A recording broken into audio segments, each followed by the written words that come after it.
నా వందనాలన్న. వందనాలు ధర్మారెడ్డి అన్న, మొదటిగా మీ గురించి అంటే మీరు దేవుని ఎలా తెలుసుకున్నారు? దేవుని తెలుసుకోవడానికి మీకు ఎదురైన సందర్భం ఏంటి? మీకు బైబిల్ పట్ల ఇంత నాలెడ్జ్ ఎలా వచ్చింది? ఎక్కడైనా బైబిల్ ట్రైనింగ్ చేశారా? లేదంటే ఏదైనా పాస్టర్ దగ్గర ట్రైన్ అయ్యారా? లేదంటే మీకు మీరుగానే క్షుణ్ణంగా పరిశీలించి ఇంత నాలెడ్జ్ని బిల్డ్ చేసుకున్నారా? ఎందుకంటే దాని మీద ఎంతో రీసెర్చ్ చేసి ఉండాలి, లేకపోతే ఎక్కడైనా ట్రైన్ అయి ఉండాలి. ఫస్ట్ మీ గురించి చిన్న టెస్టిమనీ చెప్పండి. అంటే మీరు ఎలా దేవుని తెలుసుకున్నారు, దాని తర్వాత ఈ నాలెడ్జ్ ఎలా మీకు బిల్డ్ అయింది? ఓకే, నేను ప్రభు అయిన యేసుక్రీస్తు వారిని తెలుసుకోవడానికి కారణం నా చెల్లెలు. నా చెల్లి ప్రభు అయిన యేసుక్రీస్తు వారిని తను 4వ తరగతిలో అంగీకరించింది.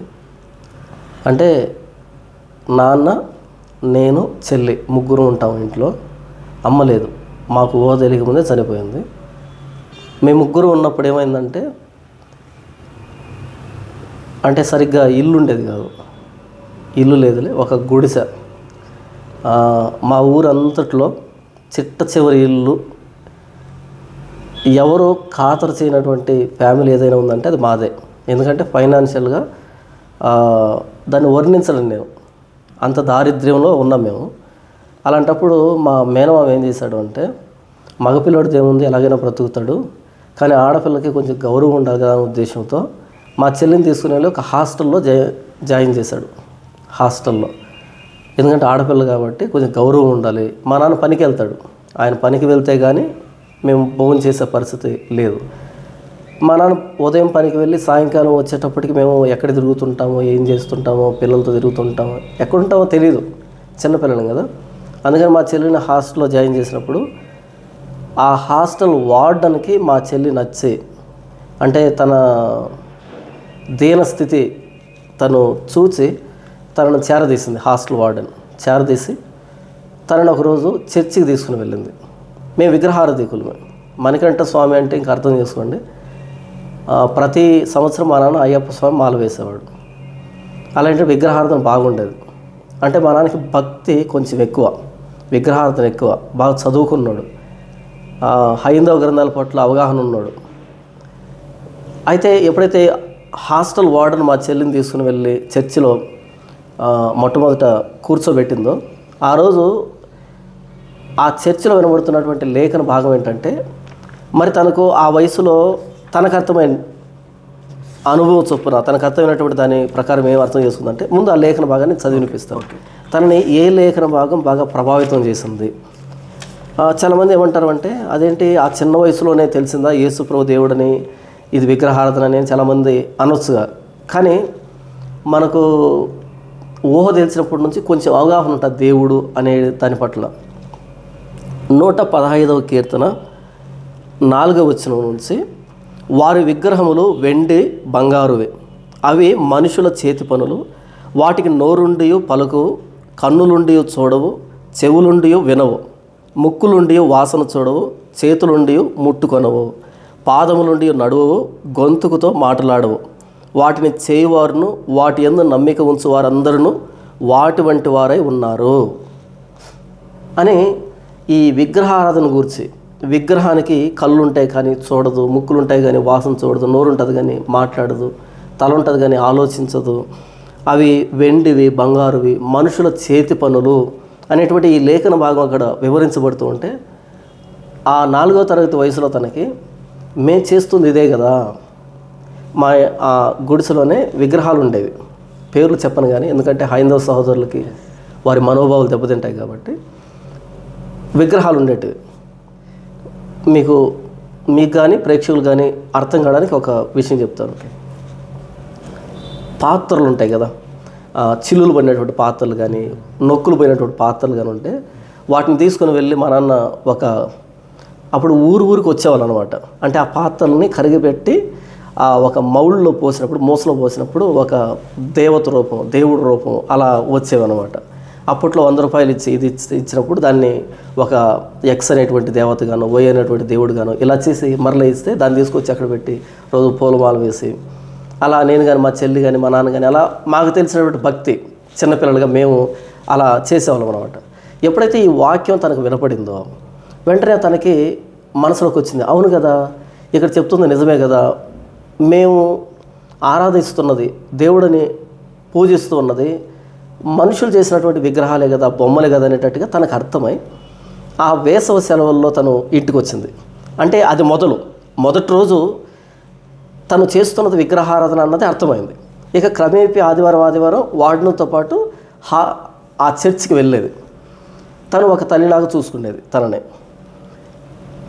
అలా వేసవి సెలవులకు వచ్చినప్పుడు మొట్టమొదటిసారి నాన్న నేను బాప్తీసం తీసుకుంటాను అనేటట్టుగా మా నాన్నతో అన్నప్పుడు మేము భోజనం చేస్తున్నాం ముగ్గురు ఒక చెట్టు కింద. గుడిసె పక్కనే పెద్ద వేప చెట్టు ఉంటుంది, దాని కింద తింటున్నాం. మాకు అంతమించి ఇంకేం లేదు. ఆ తింటూ ఉన్నప్పుడు అన్నప్పుడు బాప్తీసం అంటే మొట్టమొదటిసారి విన్నాను. అదేంటి బాప్తీసం అంటే ఏదైనా స్వీట్ బాక్స్ ఏమో ఇలా అనుకున్నాను నేను. బాప్తీసం అంటే ఆ వయసులో నాకు అదే అర్థమైంది. అలా మా నాన్న ఏదో అన్నాడు, ఆయన భవిష్యత్తు తెలిసి ఉండొచ్చు. మొత్తానికి రోజులు గడిచే కొద్దీ ఒక విషయం అర్థమైంది. తను ప్రతిసారి మేము కలిసిన ప్రతిసారి యేసు ప్రభు గురించి చెప్పడం ప్రారంభించింది. అంటే యేసు ప్రభు అనేటువంటి ఒక దేవుణ్ణి అంగీకరించిన తను అనేది మాకు అర్థమైంది అతి కొద్ది రోజులకి. అప్పటి నుంచి ఆ యేసు ప్రభు అనే వ్యక్తి కంటే మేము పూజిస్తున్నటువంటి దేవుళ్ళు ఎవరైతే ఉన్నారో, మేము ఆరాధన చేస్తున్న దేవుళ్ళు ఎవరైతే ఉన్నారో వాళ్ళు గొప్ప అని చెప్పేటువంటి ప్రయత్నం నేను కానీ మా నాన్న కానీ చెప్పేటువంటి ప్రయత్నం చేస్తాం. వాస్తవానికి మా ఇద్దరికి అవగాహన లేదు యేసు ప్రభు మీద. కానీ అపోజ్ చేయడం, యేసు ప్రభుని కించిపరుస్తూ మాట్లాడడం, యేసు ప్రభు కంటే ఈ దేవుళ్ళు గొప్ప అనేటట్టుగా మాట్లాడడం, ఇలా మేము వాదించడం, తను యేసు ప్రభుని తీసుకుని వచ్చి మాట్లాడడం, ఇలా కంటిన్యూస్ ఒక డిబేట్ వాతావరణం, ఒక వాదన వాతావరణం. కోపంగా కాదు, ప్రేమగానే తను యేసు ప్రభు గురించి చెప్పడం, మేము ఇటువైపు నుంచి చెప్పడం, ఇది జరుగుతూ ఉండేది. చాలామంది అంటారు అప్పటికే అంత పెద్ద అవగాహన ఉందా అనేటట్టుగా అంటారు. లేదు, మాకు తెలిసిన అవగాహనలో మాట్లాడుకునేవాళ్ళం. అలా ఆ వయసు నుంచే ప్రతి సందర్భంలో వాదనలో నేను గెలిచేవాడిని. వాస్తవానికి తను చెప్పిన ప్రతి మాట నాకు గుండెల్లో తగిలేది. అరే నేను గట్టిగా మాట్లాడుతున్నాను, ఏదో వాదిస్తున్నాను తప్ప తను మాట్లాడుతున్నది నిజం. ఆ నిజాన్ని ప్రతి సందర్భంలో నా గుండెకి తగిలేది. కానీ బయటికేమో గట్టిగా మాట్లాడి అది చేసి మొత్తానికి వాదనలు గెలిచేవాడిని. కానీ తను మాట్లాడుతున్న ప్రతి మాటలో నిజం ఉండేది, ఆ మాటలో బలం ఉండేది, ఆ మాటలో జీవం ఉండేది. అది నాకు నేరుగా తగిలేది. అక్కడి నుంచి బయటకు వచ్చిన తర్వాత, పక్కకు వచ్చిన తర్వాత ఆ మాటలను రీకాల్ చేస్తున్నప్పుడు అరే నిజమే కదా తను చెప్పింది, నేను చేస్తున్న తప్పే కదా అనేటట్టుగా ప్రతి సందర్భంలో ఒప్పించబడేవాడిని. కానీ నా అహంతో నేను ఎందుకు నమ్మాలి అనేటట్టుగా దాన్ని అణిచిపెట్టేవాడిని. అలా 4వ తరగతిలో తను 4వ తరగతి, నేను 5వ తరగతి. అలా ఆ వయసులో ప్రారంభమైన ఆ యేసు ప్రభువుని గురించినటువంటి ఆ వాదన తన దృష్టిలో అది సువార్త, నా దృష్టిలో అది నేను నమ్ముకుంటున్న వాళ్ళందరినీ సాతానుని పిలవడమో, లేకపోతే విగ్రహాలను పిలవడమో, బొమ్మలను పిలవడమో, మనుషుల చేతి పనులను పిలవడమో, అది దేవుళ్ళు కాదని చెప్పడమో, ఇలా నాకు అది కొట్టినట్టుగా ఉండేది. వీటిని నిరూపించడానికి నేను ఇలా సాగినటువంటి ఈ ప్రయాణం అన్నది తను ఇంజనీరింగ్ 3వ సంవత్సరం 2nd సెమిస్టర్ ఉండేంత వరకు సాగింది. అంటే 2010 నవంబర్ 26వ తారీఖు వరకు జరిగింది ఇది. ఎప్పుడు 4వ తరగతిలో ప్రారంభమైంది. 2010 నవంబర్ 26 వరకు, అంటే తను ఇంజనీరింగ్ 3rd ఇయర్ చదువుతుంది, 2nd సెమిస్టర్ వరకు జరిగింది ఇది. అంటే అప్పటికే నేను తన కోసం చర్చికి వెళ్ళడం ప్రారంభించాను. తర్వాత ఇదంతా పెద్ద డిస్కషన్, ఇదంతా ఇన్ని సంవత్సరాల ప్రయాణం ఇదంతా. ఒకానొక సందర్భంలో ఏం జరిగిందంటే, సరే యేసు ప్రభు అనే దేవుడైతే, నేను యేసు ప్రభుకి అవసరమైతే ఆయన నన్ను మార్చుకుంటాడు, నువ్వెందుకు నన్ను బలవంత పెట్టడం అనేటట్టుగా అన్నాను. అంటే మా చెల్లంది, ఒరే ఆయన దేవుడు, ఆయనకు అవసరమైతే నిన్ను మార్చుకుంటాడు అని ఒకవేళ నువ్వు ఫిక్స్ అయ్యావనుకో, ఒకవేళ ఈ మధ్యలో చనిపోయావనుకో, నీ పరిస్థితి ఏంటి? ఇప్పుడు నష్టపోయే దేవుడా నువ్వా?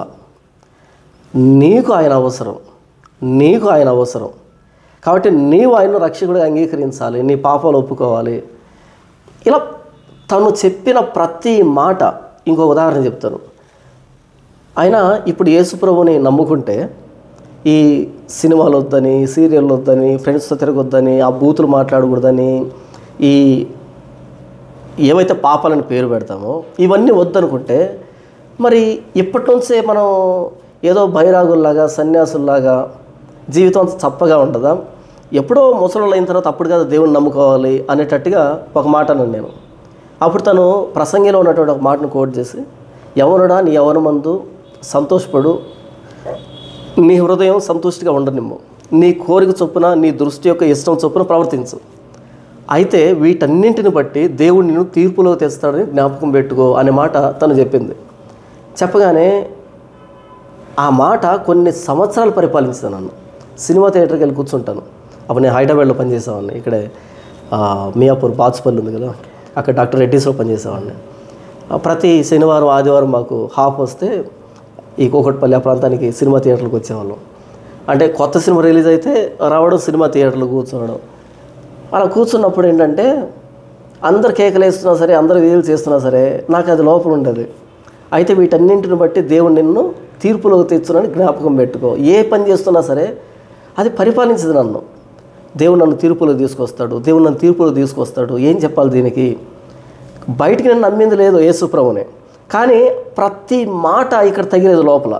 బయటికేమో నేను యేసుప్రభుని నమ్మలే, మా చెల్లెలు నమ్మింది. కానీ నిజానికి ఏంటంటే ప్రతి మాట నన్ను పరిపాలిస్తుంది. ఇది బయట ప్రపంచానికి తెలియదు. ఏదైనా ఒక తప్పుడు పని చేస్తూ ఉంటే దాన్ని 100% చేయలేకపోయేవాడిని. భయం ఆవరించేది. ఇది బయట వాళ్ళకి తెలియదు, మా చెల్లికి కూడా తెలియదు. ఇలా 2010 నవంబర్ 26వ తారీఖు సాయంకాలం 6 గంటలకి నా చెల్లి నా ఒడిలో పడుకొని ప్రాణం విడిచింది. ఎప్పుడైతే తను ప్రాణం విడిచిందో ఆ ప్రాణం విడిచిన రాత్రి నాకు మారు మనసు వచ్చింది. నా చెల్లి ప్రకటించినటువంటి యేసుప్రభు నిజం. ఈయన మరణాన్ని గెలిచిన దేవుడు, పాపాలు క్షమించే దేవుడు, నరకం నుంచి మానవుని తప్పించే దేవుడు, ఈయన నిజమైన దేవుడు అనేటువంటి నిర్ధారణ ఇన్ని సంవత్సరాల ప్రయాణంలో తను మరణించిన రోజు రాత్రి వచ్చింది నాకు.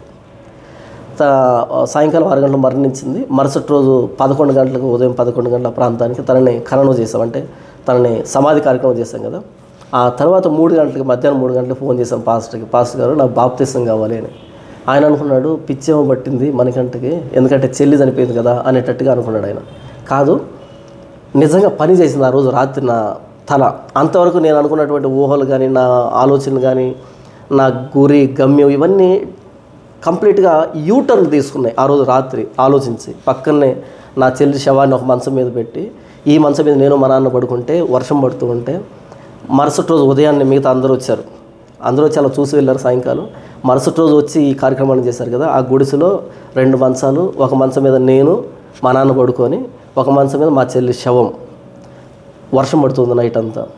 అలా పడుకొని ఆలోచిస్తా కాసేపు నిద్రపోవడం, కాసేపు మెలకువరాడు. ఎందుకంటే పక్కనే చెల్లి శవం, నిద్ర ఎలా పోగలం? ఆ రాత్రి అంతా తను చెప్పినటువంటి మాటలు, ఈ మొత్తం జర్నీ, నేను చేసిన పనులు, యేసుప్రభుని గురించి. ఇకపోతే మా చెల్లి మరణించేటువంటి ఒక 3 నెలల ముందు నుంచి నేను చర్చికి వెళ్ళడం, కంటిన్యూస్గా చర్చికి వెళ్ళడం, వాక్యాన్ని స్పష్టంగా వినడం జరిగింది. ఎందుకంటే తనని చర్చికి తీసుకెళ్ళేవాడిని, ఎందుకంటే ఆరోగ్యం బాగాలేకుండా వచ్చింది. మా నాన్న తనని ఎత్తుకుంటే నేను ఆ బ్యాగులు, వాటర్ బాటిల్ మోసుకుంటూ నేను వెనకాల వెళ్ళేవాడిని, ఎందుకంటే తనకి బాగా కావాలనే ఉద్దేశంతో. అలా వెళ్ళి అక్కడ కూర్చున్నప్పుడు ఆ వాక్యాలు వినడం, యేసుప్రభుని గురించి వినడం, నేను యేసుప్రభుని అంగీకరించడానికి సొంత రక్షకుడుగా నా చెల్లి కారణం. తను సువార్త చెప్పడం, తను పర్సనల్గా ప్రతి సందర్భంలో నన్ను గైడ్ చేయడం, ప్రతి సందర్భంలో నా మూర్ఖత్వాన్ని వాక్యం ద్వారా కరెక్ట్ చేయడం. ఇది ఒక్కరోజు కాదు, కొన్ని సంవత్సరాల ప్రయాణం ఇది. ఇలా నా చెల్లి ద్వారా నేను ప్రభువైన యేసుక్రీస్తు అని నా సొంత రక్షకుడుగా తను చనిపోయినటువంటి రోజు రాత్రి అంగీకరించాను. ఇది జరిగింది. ఇకపోతే ఇంత బైబిల్ నాలెడ్జ్ నాకు ఎలా వచ్చింది అని అంటే, దానికి కూడా ఒక విధంగా కారణం నా చెల్లె. ఎందుకంటే మా చెల్లి ఏ సిచ్యువేషన్లో అయినా సరే బైబిల్లో ఉన్నటువంటి వచనాన్ని కోట్ చేస్తుంది. ఉదాహరణకి నా చెల్లి ఆరోగ్యం లేకుండా బెడ్ మీద ఉన్నప్పుడు హాస్పిటల్లో ఈ గోర్లన్నీ వదులైపోయాయి. అంటే కండంతా కరిగిపోయి ఎముకకి చర్మం ఇలా అతుక్కుపోయింది. అంటే ఎముకల బొమ్మలాగా తయారైపోయింది చనిపోయే చివరి రోజుల్లో.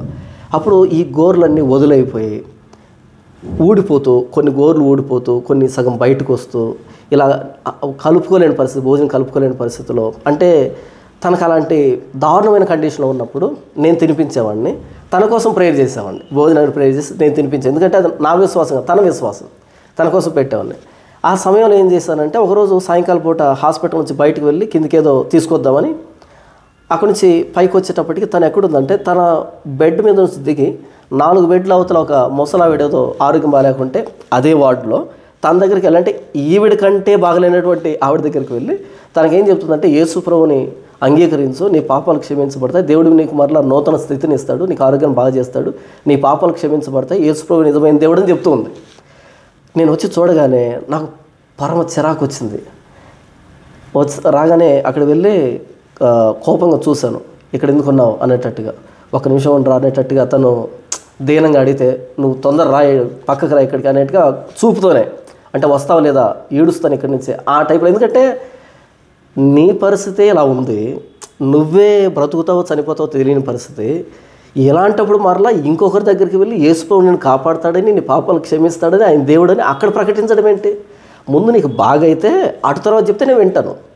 నీ పరిస్థితి రోజు రోజుకి ఇంత అధ్వానంగా తయారవుతూ ఉంటే, ఇన్ని నెలలుగా ఇన్ని సపర్యలు చేస్తూ ఉంటే మరలా అక్కడికి వెళ్ళి ఏం చెప్తావు? యేసు ప్రభు నిన్ను కాపాడుతాడని, రక్షిస్తాడని, ఆయన నిజమైన దేవుడు నాకు ప్రకటిస్తాను అనేటట్టుగా ఇదంతా కంటితోనే నువ్వు వస్తావా లేదా అనేటట్టుగా. ఎందుకంటే ఇది నిజంగా కోపం కాదు, ఎవరి మీద కోపం చూపించాలో తెలియని పరిస్థితి. తన పరిస్థితి అధ్వానంగా తయారైపోతుంది. తను ప్రార్థన చేసే యేసు ప్రభు ఎందుకు పట్టించుకోవట్లో తెలియట్లే, ప్రార్థన ఏమైపోతుందో తెలియటంలే. ఇలా ఏంటంటే రమ్మని పిలిచినప్పుడు మొత్తాన్ని తను వచ్చి కూర్చున్న తర్వాత తన కోసం ప్రార్థన చేసింది అక్కడే. ఇదంతా నా ఎదురుగా జరుగుతుంది. ప్రార్థన చేసింది, వచ్చి బెడ్ మీద కూర్చొని నేను అన్నాను, నువ్వే బ్రతుకుతావో చస్తావో తెలియని పరిస్థితి. కోపంగా లోపల బాధ, బ్రతుకుతావో చస్తావో తెలియని పరిస్థితి, నీకే దిక్కు లేదు, ఇక వెళ్ళి అందరికీ చెప్పడం ఏంటనేటట్టుగా నేను గదివినప్పుడు గట్టిగా అనిసినప్పుడు తను ఒక మాట ఉంది, నాకు సహాయం ఎక్కడి నుండి వచ్చును, కొండల తట్టు నా కన్నులు ఎత్తుతున్నాను, నాకు సహాయం ఎక్కడి నుండి వచ్చును, భూమి ఆకాశం సృజించిన యెహోవా నుండే అనేటువంటి మాటని ఆ కీర్తనలో ఉన్నటువంటి ఆ వచనాన్ని నాకు చెప్పింది. సహాయం ఎక్కడి నుండి వస్తుంది?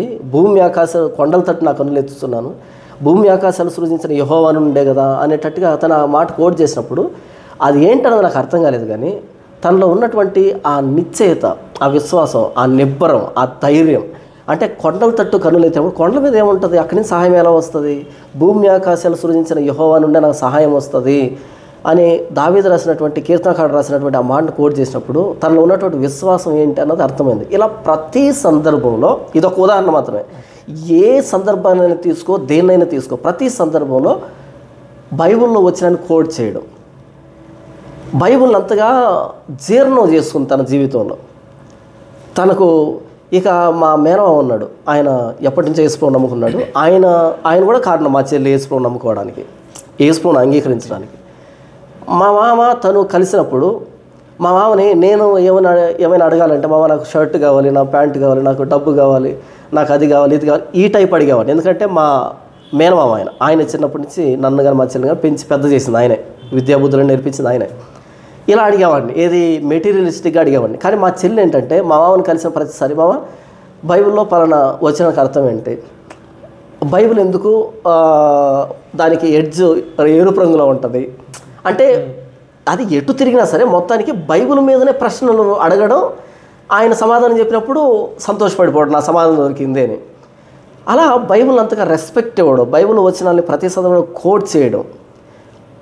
మా చెల్లి మరణించిన తర్వాత ఆ లెగసీని నేను కంటిన్యూ చేశాను. అంటే ప్రతి దానికి బైబిలే బేస్ ఉండాలి, నేను ప్రశ్న అడిగినా సమాధానం చెప్పినా అన్నది ఒకటి నా మనసులో పడింది. ఎందుకంటే తనని 4వ తరగతి నుంచి చూశాను నేను. కాబట్టి మనుషులు చెప్పేది కాకుండా బైబిల్ నుంచి నా ఫెయిత్ని నేను కొనసాగించడం, అవలంబించడం వల్ల జరిగింది మా చెల్లి కారణంతోనే. తర్వాత నేను మా చెల్లి మరణించిన తర్వాత బ్యాప్టిజం తీసుకున్నాను. అంతవరకు మా మామ ఏం చెప్పేవాడు అంటే, ఒరే యేసు ప్రభువుని నమ్ముకోరా, ఆయన్ని పాపాలు క్షమిస్తాడని బ్రతిమలాడేవాడు నన్ను. అంటే యేసు ప్రభువుని నమ్ముకోరా, నేను ఎంతకాలం ఉంటాను నీకు చూసుకోవడానికి, యేసు ప్రభువుని నమ్ముకోరా, ఆయన నిన్ను కాపాడుతాడు, నిన్ను పోషిస్తాడు, నీకు అన్నీ ఆయన చూసుకుంటా అంటే ఆయన తెలిసిన స్వార్థ ఆయన చెప్పేవాడు, యేసు ప్రభు గురించి చెప్పేవాడు.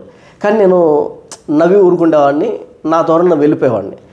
అయితే కొద్ది కాలానికి నా చెల్లి మరణించిన తర్వాత నేను యేసు ప్రభువుని అంగీకరించి, ఇదంతా మా మాకు తెలియదు, చర్చికి వెళ్తున్నాను తెలుసు, కానీ నిజంగా వీడు యేసు ప్రభువుని పూర్తిగా అంగీకరించాడు అనే విషయం తెలియదు ఆయనకి. అలా కొద్ది కాలానికి బ్యాప్టిజం తీసుకున్నా. ఆ బ్యాప్టిజం తీసుకున్నటువంటి చర్చ్ పెంతెకోస్తు చర్చ్. అది మా మామ ఒక డినామినేషన్ భక్త సింగ్ ఫెలోషిప్కి సంబంధించి, హెబ్రోన్ ఫెలోషిప్కి సంబంధించినటువంటి వ్యక్తి. నేను కానీ మా చెల్లి కానీ చిన్నప్పటి నుంచి ఈ VBSకి బైబిల్కి అంటే ఈ చర్చ్కి వెళ్ళినటువంటిది అంతా కూడా హెబ్రోన్లో జరిగింది కంప్లీట్గా అంతా. తెలుసు నాకు. అయితే నాకు ఈ డినామినేషన్ గురించి ఐడియా లేదు. వెళ్ళి వచ్చేవాడిని కానీ డినామినేషన్ గురించి నాకు తెలియదు, పట్టించుకోవాల్సిన అవసరం రాలే ఎప్పటివరకు నాకు. అయితే యేసుప్రభువు సొంత రక్షకుడు అంగీకరించి నేను బాప్టిజం తీసుకోగానే మా అమ్మకి ఫోన్ చేశాను ఆ రోజు రాత్రి, మామ నేను బాప్టిజం తీసుకున్నాను యేసుప్రభువులో అని. నేను యేసుప్రభువుని అంగీకరించాను అనగానే ఎగిరిగంతేసేటువంటి వ్యక్తుల్లో మొట్టమొదట మా మామ ఉంటాడు. ఎందుకంటే ఆయన చిన్నప్పటి నుంచి మమ్మల్ని చర్చికి తీసుకుని వెళ్ళినటువంటి అనుభవం. అయితే మా చెల్లి అంగీకరించింది కానీ నేను అంగీకరించలే. వెళ్ళి వచ్చేవాడిని, అబ్బా ఏంటిది మా మామ ఇంటికి వచ్చాను కాబట్టి వెళ్ళాలి అన్నట్టుగా వెళ్ళేవాడిని. అందుకని ఆయన సంతోషపడతాను ఫోన్ చేస్తే మా మామ సీరియస్ అయ్యాడు. ఎక్కడ తీసుకున్నావు బ్యాప్టిజం అన్నాడు. పలానా చర్చిలో మామ అంటే, అసలు అక్కడ ఎందుకు తీసుకున్నావు, అది రక్షణ సంఘం కాదు అది అని అన్నాడు. రక్షణ సంఘం ఏంటి అని అంటే, అది అసలు ఎత్తబడదు, అది రక్షణ సంఘం కాదు. నువ్వు బాప్టిజం తీసుకుంటా అంటే నేను హెబ్రోన్లో పెద్ద పాసను పిలిపించి ఇప్పించుండేవాడిని కదా, రక్షణ సంఘం ఇది కదా, అది ఎత్తబడదు అనేటట్టుగా ఆయన సీరియస్ అయ్యాడు. అప్పుడు ఫస్ట్ టైం నా మనసులో పడింది, అదేంటి ఇది చర్చే అది చర్చే, మరి ఇది రక్షణ సంఘం కాదంటే అసలు సంఘం అంటే ఏంటి, రక్షణ సంఘం ఏంటి, ఎత్తబడ్డం ఏంటి, ఇది భక్సింగ్ గారికి వచ్చిన దర్శనం, ఇది దర్శనం ఏంటి, భక్సింగ్ గారు ఎవరు అంటే సీరియస్గా ఈ ప్రశ్న నా మనసులో పడ్డాయి. ఎందుకంటే నేను బ్యాప్టిజం తీసుకున్నాను కానీ ఎగిరిగంతేయాల్సినటువంటి వ్యక్తి ఈ ప్రశ్నలు వేయడం ఏంటి అసలు అంటే, నా బ్యాప్టిజానికి ఇంపార్టెన్స్ కాకుండా వీటన్నిటికీ ఇచ్చా అంటే ఏంటివి. కొంచెం వాదోపవాదం జరిగింది. ఆయన ఏదో అపోస్తుల కార్యం తీశాడు, ఇది అది ఏంటంటో చెప్పాడు, ఇది ఉండదు అక్కడ అది ఉండదు అక్కడ, నాకేం అర్థం కాలే. మరుసటి రోజు నుంచి ఆ రోజు రాత్రి ఫోన్ చేశాను. ఆ రాత్రి అంతా ఆలోచించాను. మరుసటి రోజు ఉదయాన్నే లేచి కాలేజీకి వెళ్ళకుండా దగ్గరలో ఉన్నటువంటి చర్చికి వెళ్ళాను. పెద్ద చర్చ్ అది. ఒక పాస్టర్ గారు ఉన్నారు. పాస్టర్ గారు నేను బ్యాప్టిజం తీసుకున్నాను చర్చిలో విధంగా. అయితే మా మామకి చెప్తే మా మామ ఇలా అన్నాడు, రక్షణ సంఘం కాదు ఇది, ఎత్తబడే సంఘం కాదు ఇది అన్నాడు. ఇంతకు సంఘం అంటే ఏంటి, రక్షణ సంఘం అంటే ఏంటి, ఎత్తబడడం అంటే ఏంటి, అంతవరకు నేను బ్యాప్టిజం తీసుకున్నాను, నేను పాపిని, యేసుప్రభు నా పాపాలు క్షమిస్తాడు, నేను మరణించిన తర్వాత నిత్యనాశనం నుంచి నరకం నుంచి నన్ను తప్పించే దేవుడు ఈయనే, నా కోసం ప్రాణం పెట్టిన దేవుడు ఈయనే, అంత మాత్రమే తెలుసు, అంత మించి నాకేం తెలియదు. యేసుప్రభు నిజమైన దేవుడు అంటే నా లాజిక్ తోటి, నా రీజన్ తోటి, మా చెల్లి చెప్పిన ప్రతి మాటను బట్టి, నన్ను ఆయన మాటలు ఎలా ప్రభావితం చేశాయి, ఇదంతాని బట్టి తీసుకున్నాను. కానీ ఈ ఫండమెంటల్స్ తెలియదు ఈ చర్చి గురించి. అప్పుడు ఆయన ఒక ఎక్స్ప్లెనేషన్ ఇచ్చాడు. ఓకే, ఈ ఎక్స్ప్లెనేషన్ మైండ్లో ఉంది. నెక్స్ట్ ఇంకో చర్చికి వెళ్ళాను, ఇంకో పెద్ద చర్చికి వెళ్ళాను, అది వేరే డినామినేషన్. అంటే అప్పుడు డిఫరెన్సెస్ అర్థమవుతున్నాయి. అక్కడికి వెళ్ళగానే ఆయన ఒక ఎక్స్ప్లెనేషన్ ఇచ్చాడు, సేమ్ క్వశ్చన్లు. డిఫరెన్స్ అర్థమైంది. అరే నేను వెళ్తున్న చర్చి చెప్పేది ఒకటి, ఈయన చెప్పింది ఒకటి, ఈయన చెప్పింది ఒకటి. ఓకే, ఏదో ఉంది, చర్చిలని ఒకటి కాదనమాట, ఏదో ఉంది. ఇంకో చర్చికి వెళ్ళాను, అక్కడ ఎక్స్ప్లెనేషన్కి వీటికి తేడా ఉంది. ఓకే, వెతకాల్సింది ఏదో ఉంది. ఇంకా ఎవరు కనపడితే వాళ్ళతో మాట్లాడడం, వాళ్ళని కలిగి పెట్టడం, వాళ్ళు ఏం చెబుతున్నారు వినడం, అలా ఎక్కడ డిఫరెన్స్ వస్తుంది.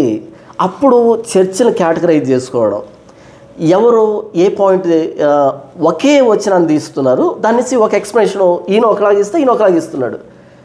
అర్థమైంది విషయం. అంటే ఊరికే బైబిల్ చదవడం కాదు, ఊరికే చర్చికి వెళ్ళడం కాదు, చాలా డిఫరెన్సెస్ ఉంది ఇక్కడ అని ఓన్గా చదవడం స్టార్ట్ చేశాను. అప్పుడు పుస్తకాలు రెఫర్ చేయడం స్టార్ట్ చేశాను. ఇలా జరుగుతున్న క్రమంలో నేను ఫార్మసీ బ్లాక్, నాది ఇంజనీరింగ్ బ్లాక్ ఒకటి, అంటే ఇంజనీరింగ్ క్యాంపస్ పెద్దది. అక్కడ ఇంజనీరింగ్ బ్లాక్లో 4th ఇయర్లో ఒక వ్యక్తి ఉన్నాడు. ఆ వ్యక్తి పేరు ఏదో అయితే, ఆ వ్యక్తిని అందరూ మహమ్మద్ అని పిలుస్తారు. ఎందుకంటే ఖురాన్ గురించి ఆ వ్యక్తి అంత అనర్గళంగా మాట్లాడతాడు. ఇస్లాం మతం గొప్పదని ఆ వ్యక్తి ప్రకటిస్తాడు. ఇది ఇంజనీరింగ్ బ్లాక్లో. అయితే ఫార్మసీ బ్లాక్లో నేను ఫస్ట్ ఇయర్ ఎంటర్ అయ్యాను ఫార్మసీలో.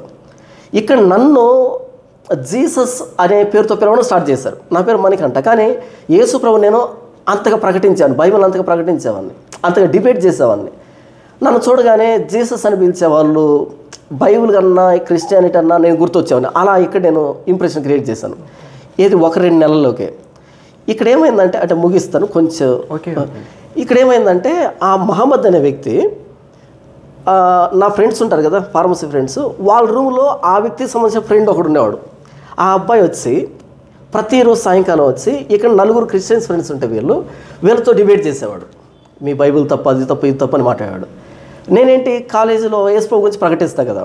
ఒకరోజు నేను ఆ అబ్బాయి వచ్చి వీళ్ళని బాగా కలిగి పెట్టాడు, బైబిల్ అదిలా ఉంది ఇలా ఉంది అని కలిగి పెట్టి వెళ్ళిపోయాడు.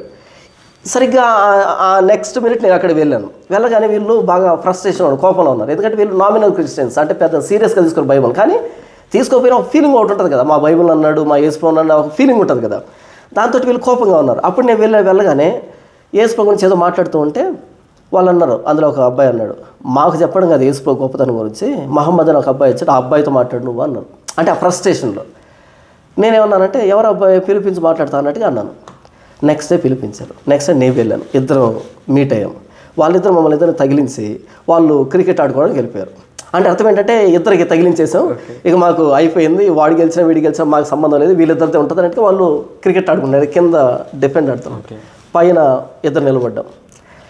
ఆ అబ్బాయి ప్రశ్నలు అడుగుతున్నాడు బైబిల్కి సంబంధించి. అప్పటికే నేను ఒక రీసెర్చ్ ఓరియంటెడ్గా బైబిల్ని రెఫర్ చేయడం స్టార్ట్ చేశాను. అప్పటికే ఒక ఐడియా వచ్చేసింది నాకు, 3 నెలల ప్రయాణం అది.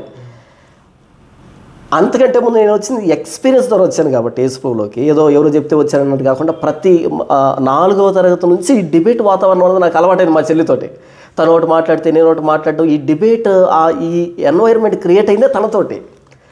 ఒకవేళ మా చెల్లి ఇప్పుడు బ్రతుకుంటే కనుక నేను ఎందుకు పనికిరాను తనతో, తన పక్కన కూర్చుంటే.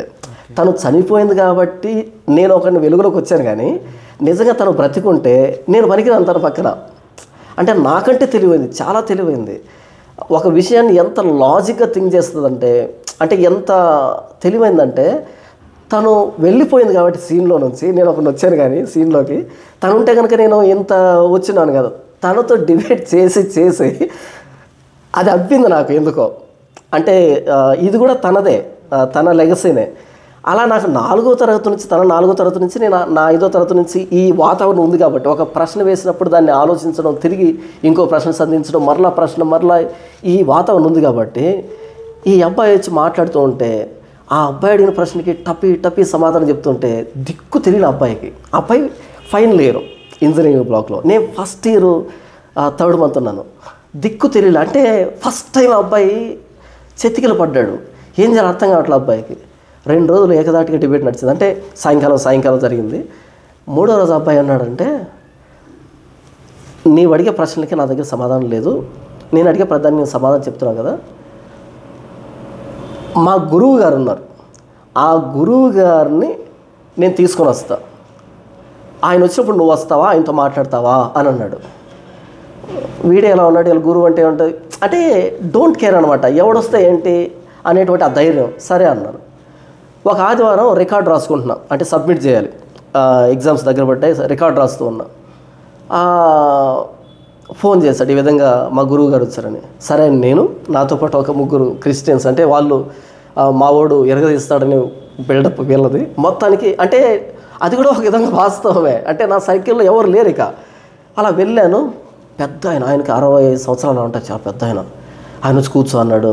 వెళ్ళగానే సాధారణంగా ఆహ్వానించాడు. ఆ తమ్ముడు అన్నాడు, టీ తెప్పించాడు, ఖర్జూరం పెట్టి, అంటే ఈ ముస్లిం సంప్రదాయం ప్రకారం మొత్తం ఆహ్వానించాడు. ఫ్రెండ్లీ వాతావరణం, కూర్చో చెప్పాడు. మా సోదరుడు చెప్పాడు, చాలా మంచి నాలెడ్జ్ ఉందంటే మీకంటే, చాలా పొగిడాడు. అంటే మంచి బిస్కెట్లు వేసాడు, మునగ చెట్టుకి చేశాడు. అంటే మొత్తానికి ముగ్గులో దింపాడు.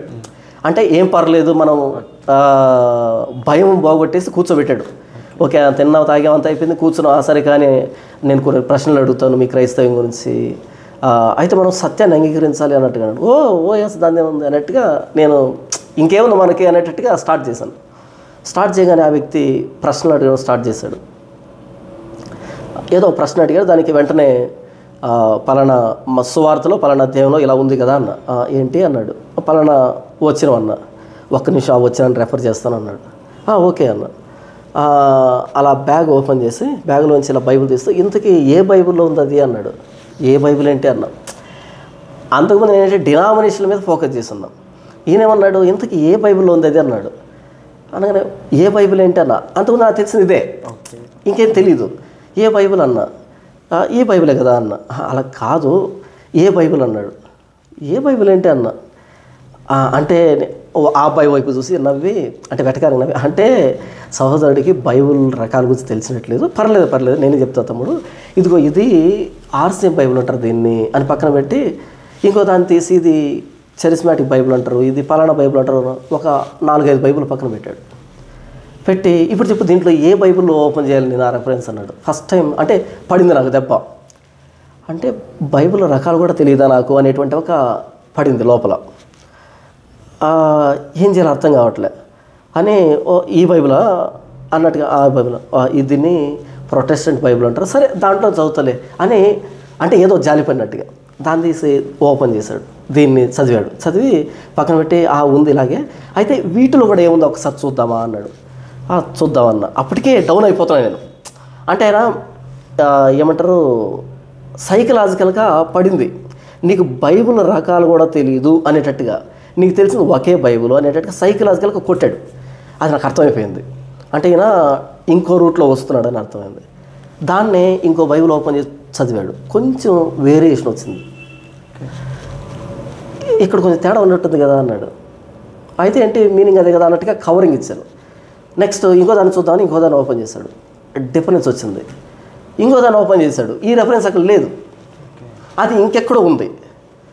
అలా అన్నీ చెప్పేటప్పటికీ అలా చూస్తున్నా ఇంకేమంటాడు అని చూస్తూ ఉంటే ఆయన అన్నాడు, నువ్వు ఒక రెఫరెన్స్ చెప్పావు ఆ బైబిల్ పట్టుకొని, కానీ ఈ బైబిల్ ఫాలో అవుతున్న వాళ్ళకి నీకు తేడా ఉంది కదా.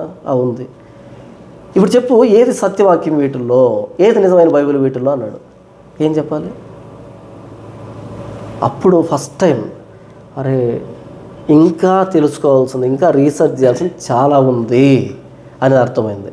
ఇక నేను చెప్పడం ఆగిపోయింది, ఆయన చెప్పడం స్టార్ట్ చేశాడు. ఇంక లేదా నా దగ్గర పాయింట్ లేదు. అప్పుడు ఈ బైబిల్ తప్పు, బైబిల్లో తప్పులు ఉన్నాయి, బైబిల్ మనుషులు రాశారు, ఆ బైబిల్లో కాంట్రడిక్షన్స్ ఉన్నాయి అనేటట్టుగా ఆయన ఏదో షీట్ తీయడం, దాన్ని చూపించడం, ఇక్కడ చూపించడం, మొత్తానికి చాలా హంగామా నడిచింది. 1 గంట పాటు నడిచింది. అంతా అయిపోయిన తర్వాత బైబిల్లో మత్తయి సువార్త 28వ అధ్యాయం ఓపెన్ చేయించాడు. చదువు అన్నాడు. చదివాను. అక్కడ యేసు తిరిగి లేచిన తర్వాత 2 దేవదూతలు లోపల ఒకరు బయట ఒకరు, మార్కు సువార్త, లూకా సువార్త, యోహాను సువార్త, ఆ చివరి అధ్యాయంలో ఈ దేవదూతలు బయట ఉన్నారా లోపల ఉన్నారా, ఒక్కరా ఇద్దరా, వాళ్ళు మాట్లాడారా, స్త్రీలు వచ్చారా పురుషులు వచ్చారా ఏంటని ఆ 4 అధ్యాయాలు పునరుద్ధానం గురించి డిఫరెంట్గా ఉంటాయి. ఒకదానికి ఒకటి భిన్నంగా ఉంటాయి. ఒక దగ్గర 2 దేవదూతలు ఉంటాయి, ఒక దగ్గర ఒక్క దేవదూత ఉంటాడు. ఒక దగ్గర దేవదూత బయట ఉంటే, ఒక దగ్గర దేవదూత లోపల ఉన్నారంటారు. ఒక దగ్గర స్త్రీలు వచ్చారంటే ఇంకో దగ్గర పురుషులు వచ్చారని ఉంటుంది. ఒక దగ్గర పెందలకాడ వచ్చారంటే ఒక దగ్గర తెల్లారిన తర్వాత వచ్చినట్టు ఉంటుంది.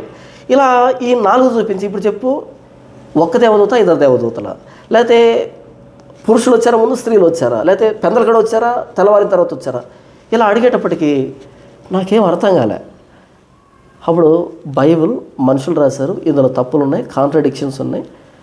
ఇదిగో ఈ ఖురాన్ ఉంది కదా, ఇది ఇప్పటివరకు ఎవరు దీన్ని ఆల్టర్ చేయలేదు, ఇది నిజమైన దైవ గ్రంథం, దీనికి ఇంక వేరే వర్షన్స్ లేవు, ఇదొక్కటే అనేటట్టుగా ఖురాన్ గురించి చెప్పి ఖురాన్ గురించి కొన్ని పుస్తకాలు ఇచ్చాడు. తీసుకోక నాకు వేరే ఆప్షన్ లేదు. ఎందుకని నాకే సమాధానం లేదు. తీసుకున్నాను. నీకు ఇంకా సందేహాలు ఉంటే ఫలానా దగ్గరికి వస్తే, లేదా నువ్వే ఫోన్ చేస్తే నేను వస్తాను, నీకు రుజు మార్గాన్ని సత్య మార్గాన్ని పరిచయం చేస్తాను అన్నాడు. సరే, ఒక 3 గంటల సేపు జరిగినటువంటి ఈ మొత్తం డిస్కషన్లో గుండెలో పొడిచినట్టయింది. బల్లెం తీసుకుని ఇక్కడ దిగుబడితే ఎలా ఉంటుందో అలా అయిపోయింది. నేను పట్టుకున్న బైబిల్ తప్ప, నేను నమ్ముకున్న యేసుప్రభు తప్ప, నా విశ్వాసం తప్ప, అంటే దీని మీద నా లైఫ్ డిపెండ్ అయి ఉంది. అంటే నేను 5వ తరగతి నుంచి ఇంత డిస్కషను, ఇంత ఎక్స్పీరియన్సు, ఇన్ని ఎమోషన్స్ కంప్లీట్గా అంటే ఆ బైబిల్లో మాటలను పరిపాలించాయి. ఇది నాకు తెలుసు. ఎందుకు తప్పైంది బైబిలు, ఎందుకు ఇలా రాయబడ్డా, 4 ఎందుకు రాయాలి, 1 రాసి సరిపోతుంది కదా అనేటట్టుగా కోపం, సందేహం, ఆశ్చర్యం, ఫస్ట్ టైం ఏం అర్థం కాని పరిస్థితి.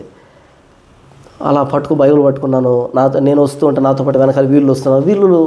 వీళ్ళకి ఏదో మనోడు ఓడిపోయాడు అనేటట్టుగా ఒక ఫీలింగు. వాళ్ళు కూడా లోపల ఏంటంటే ఎందుకు బైబిల్ ఎలా ఉందని ఒక అనుమానం. వాళ్ళు సర్లేరామ్ అనేది పట్టించుకోకు అనేటట్టుగా వాళ్ళు తొందరగా వెళ్దాం రికార్డు రాసుకుందాం అనేటట్టు వాళ్ళు.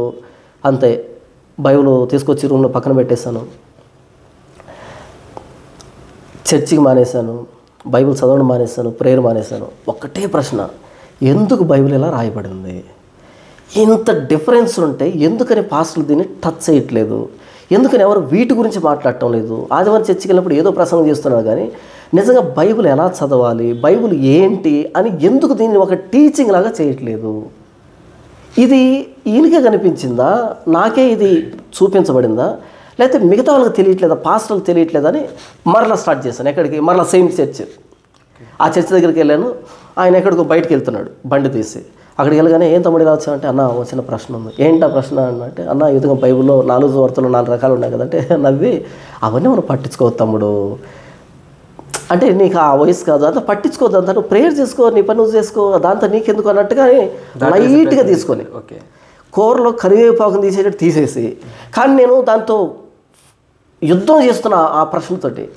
అంటే నా విశ్వాసం వ్యర్థమైపోయిందా అనేటట్టుగా, ఎందుకు ఇలా ఉంది బైబుల్, అది తప్ప ఉప్ప సెకండరీ, ఫస్ట్ ఎందుకు ఇలా రాశారు, ఎందుకు దీన్ని డీల్ చేయట్లేదు అని ఏమంటారు, జీవన్ మరణ సమస్య అంటారు చూసావా, లైఫ్ అండ్ డెత్ మ్యాటర్. అలా నేను వెళ్తే అక్కడికి మధ్యాహ్నం కాకుండా నేను చెప్తా అన్నా బాగుండే, లేదా ఒక మొక్క చెప్పే బాగుండే, అలా కాకుండా అలాంటి పట్టించుకోవద్దని వెళ్ళిపోయాడు లైట్గా.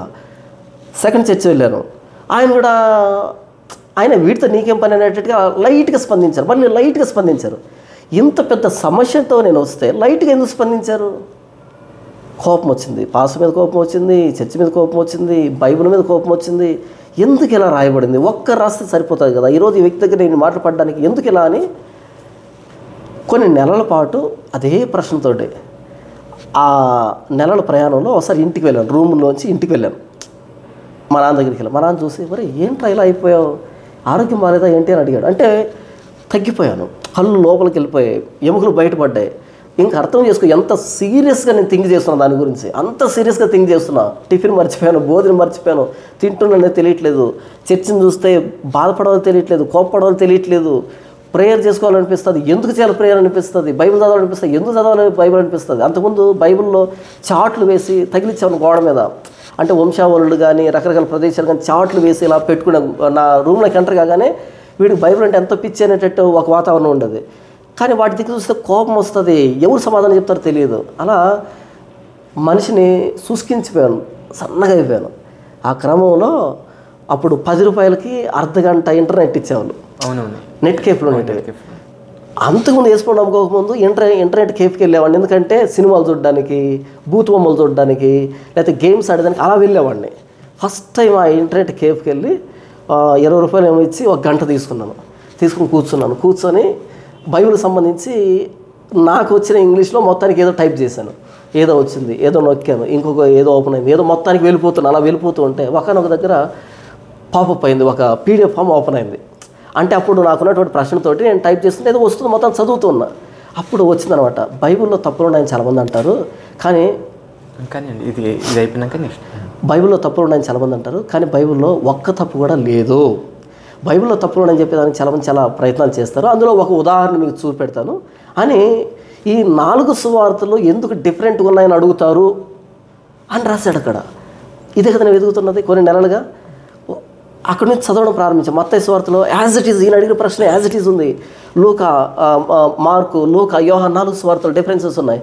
వాళ్ళు అడిగే ప్రశ్నలు ఏంటంటే, ఎంతమంది దేవదూతలు నిజంగా, వాళ్ళు బయట ఉన్నారా లోపల ఉన్నారా ఏంటి అని మొత్తం ప్రశ్నలు అడిగారు. ఎగ్జాక్ట్గా ఈ ప్రశ్నలతో నేను నెలల కొద్దీ బాధపడుతున్నా, అన్నం నీళ్ళు మానేసి బాధపడుతున్నా. ఎవరికి తెలియదు కదా.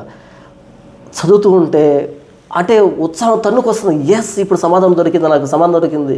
అలా కిందకు వచ్చేటప్పటికి ఒక మాట రాశాడు, ఒకే ఒక లైన్. ఆ లైన్ ఏంటంటే, ఇవన్నీ నిజమే, కానీ ఇవన్నీ జరిగింది ఒకే రోజు జరిగాయి, కానీ వేరు వేరు సమయాల్లో జరిగాయి. మత్తయి గారు ఒక సమయంలో జరిగిందని రాశాడు, మార్కు గారు ఇంకో సమయంలో జరిగిందని రాశాడు, ఇంకో సమయంలో ఒకే రోజు జరిగాయి, ఒకే సందర్భం, కానీ వేరు వేరు సమయాల్లో జరిగాయి అనేటప్పటికీ తుఫాన్ లాగా ఉన్నటువంటి లోపల ఈ గందరగోళ పరిస్థితి, యేసు ప్రభు తుఫాన్ నిమ్మలింపజేస్తే గలిలీ సముద్రం ఎలాగైతే నిమ్మలించిందో ఒక్కసారిగా నిమ్మలించింది. ఎస్, ఇది నాకు కావాల్సింది. ఎంత బాగుంది బైబిల్ అసలు. ఇది తెలివైన వాళ్ళ పుస్తకం, తెలివి తక్కువ వాళ్ళ పుస్తకం కాదు ఇది.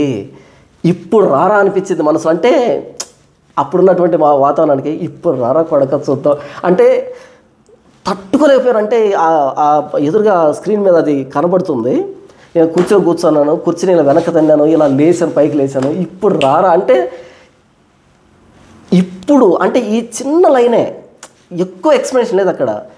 ఒకే సందర్భం, ఒకే రోజు జరిగిన సందర్భం ఇది, కానీ వేరు వేరు సమయాల్లో జరిగింది. ఒక సమయాన్ని మత్తయి రాస్తే, ఒక సమయాన్ని లూకా రాస్తే, ఒక సమయాన్ని మార్కు రాస్తే, ఒక సమయాన్ని యోహాను రాశాడు. ఇదంతా ఒకే సందర్భాన్ని వేరువేరు సమయాల్లో జరిగిందా 4 కోణాలు రాశారు, అంతా ఒకటే కదా అన్నట్టుకంటే కదా తెలివైన పుస్తకం బైబిల్.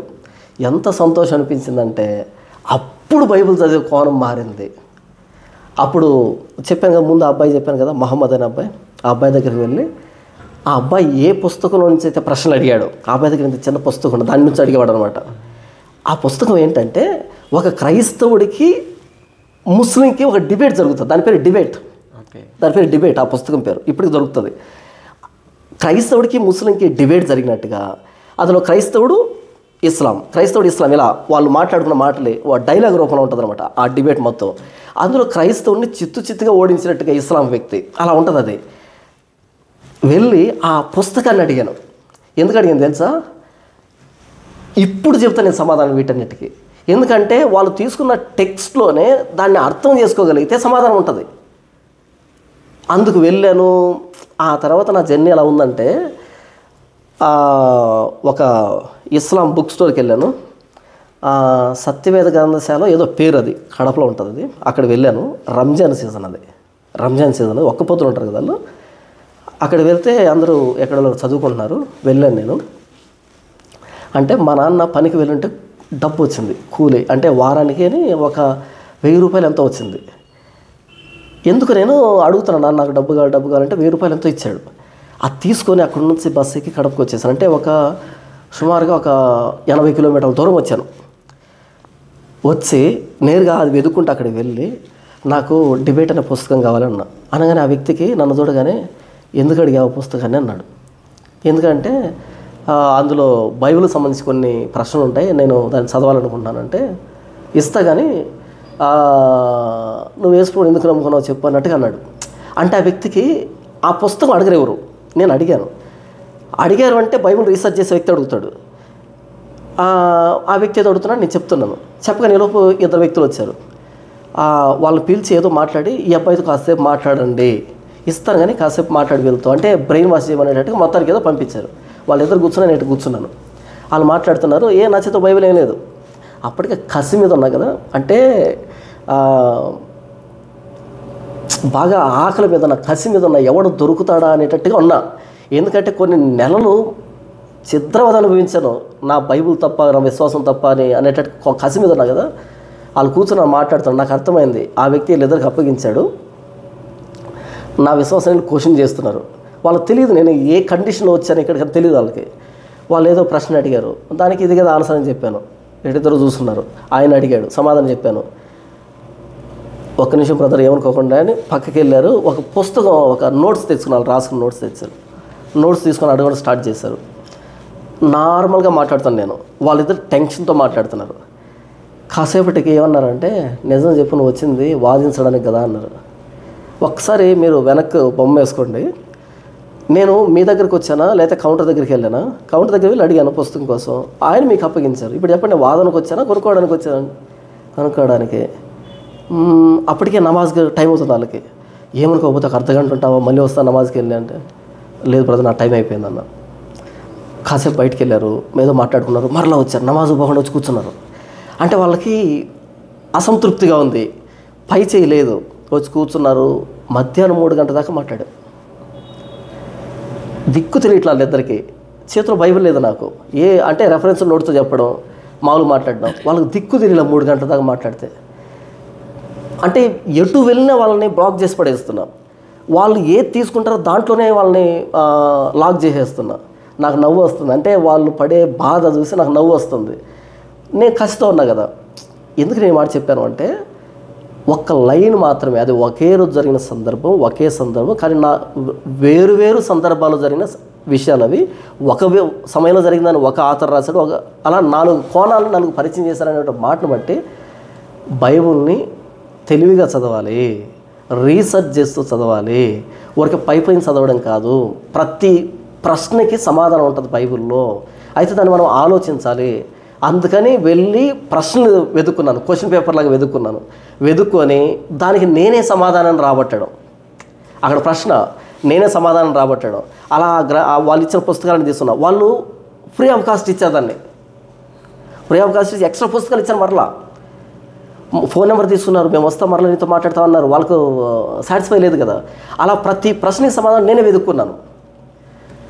అవంతా అయిపోయేటప్పటికీ నేను ఎక్కడికైనా వెళ్ళి మాట్లాడుతుంటే, ఎక్కడైనా ప్రసంగం చేస్తుంటే ఎవరైనా పాస్టర్, నాకు అనిపించేది ఏంది చిన్నగా మాట్లాడుతున్నాడే, ఇంత గంభీరమైన విషయం చిన్నగా మాట్లాడుతున్నాడే అంటే. ఎందుకంటే ఓన్ రీసెర్చ్ స్టార్ట్ చేశాను, అంటే సొంతగా స్టార్ట్ చేశాను. అలా ఏంటంటే ఈ తగిలిన ఎదురు దెబ్బలు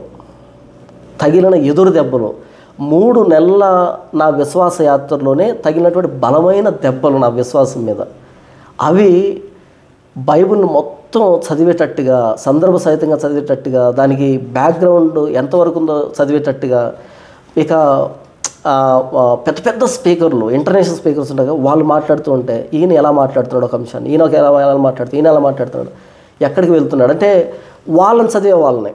గంట ప్రసంగంలో దేని మీద ఎక్కువ ఫోకస్ చేస్తున్నాడు, ఈయన దేని మీద ఫోకస్ చేస్తున్నాడు. ఈ 3 డిఫరెంట్ తీసుకున్నప్పుడు ఇంతకు ఒరిజినల్ ఏంటి, ఈయన ఫోకస్ దేని మీద, ఈయన ఫోకస్ అంటే అలా ఏంటంటే ఓన్ రీసెర్చ్ చేయడం స్టార్ట్ చేశాను. ప్రతి ప్రశ్నకి నేనే సమాధానం చెప్పడం స్టార్ట్ చేశాను. నాకు నేను క్వశ్చన్ వేసుకోవడం, దానికి సమాధానం ఏంటి అంత లేఖనానుసారంగా మరలా.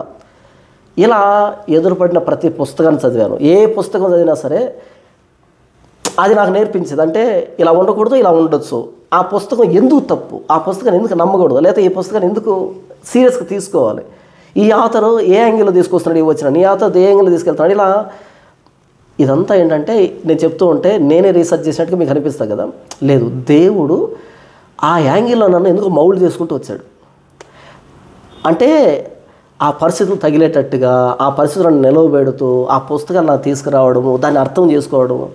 ఒక మాట చెప్తాను, నా డెస్క్ మీద పెట్టుకొని నేను చదువుతున్నప్పుడు, నా బైబిల్ చదువుతున్నప్పుడు ఒక లైన్ చదవగానే అది అర్థం కాగానే లేచి అక్కడి నుంచి అటు ఇటు తిరుగుతూ 1 గంట ఆలోచించేవారు దాన్ని కళ్ళు మూసుకొని. అంటే దానికి 360 డిగ్రీస్లో, అంటే పాజిటివ్ అయితే ఏంటి, నెగిటివ్ అయితే ఏంటి, అది సైంటిఫిక్ ఏంటి, హిస్టారికల్ ఏంటి, మొత్తం అంతా దానికి సంబంధించి ఆలోచించేవాడిని. అలా ఆలోచించేవాడు అనిపించేది.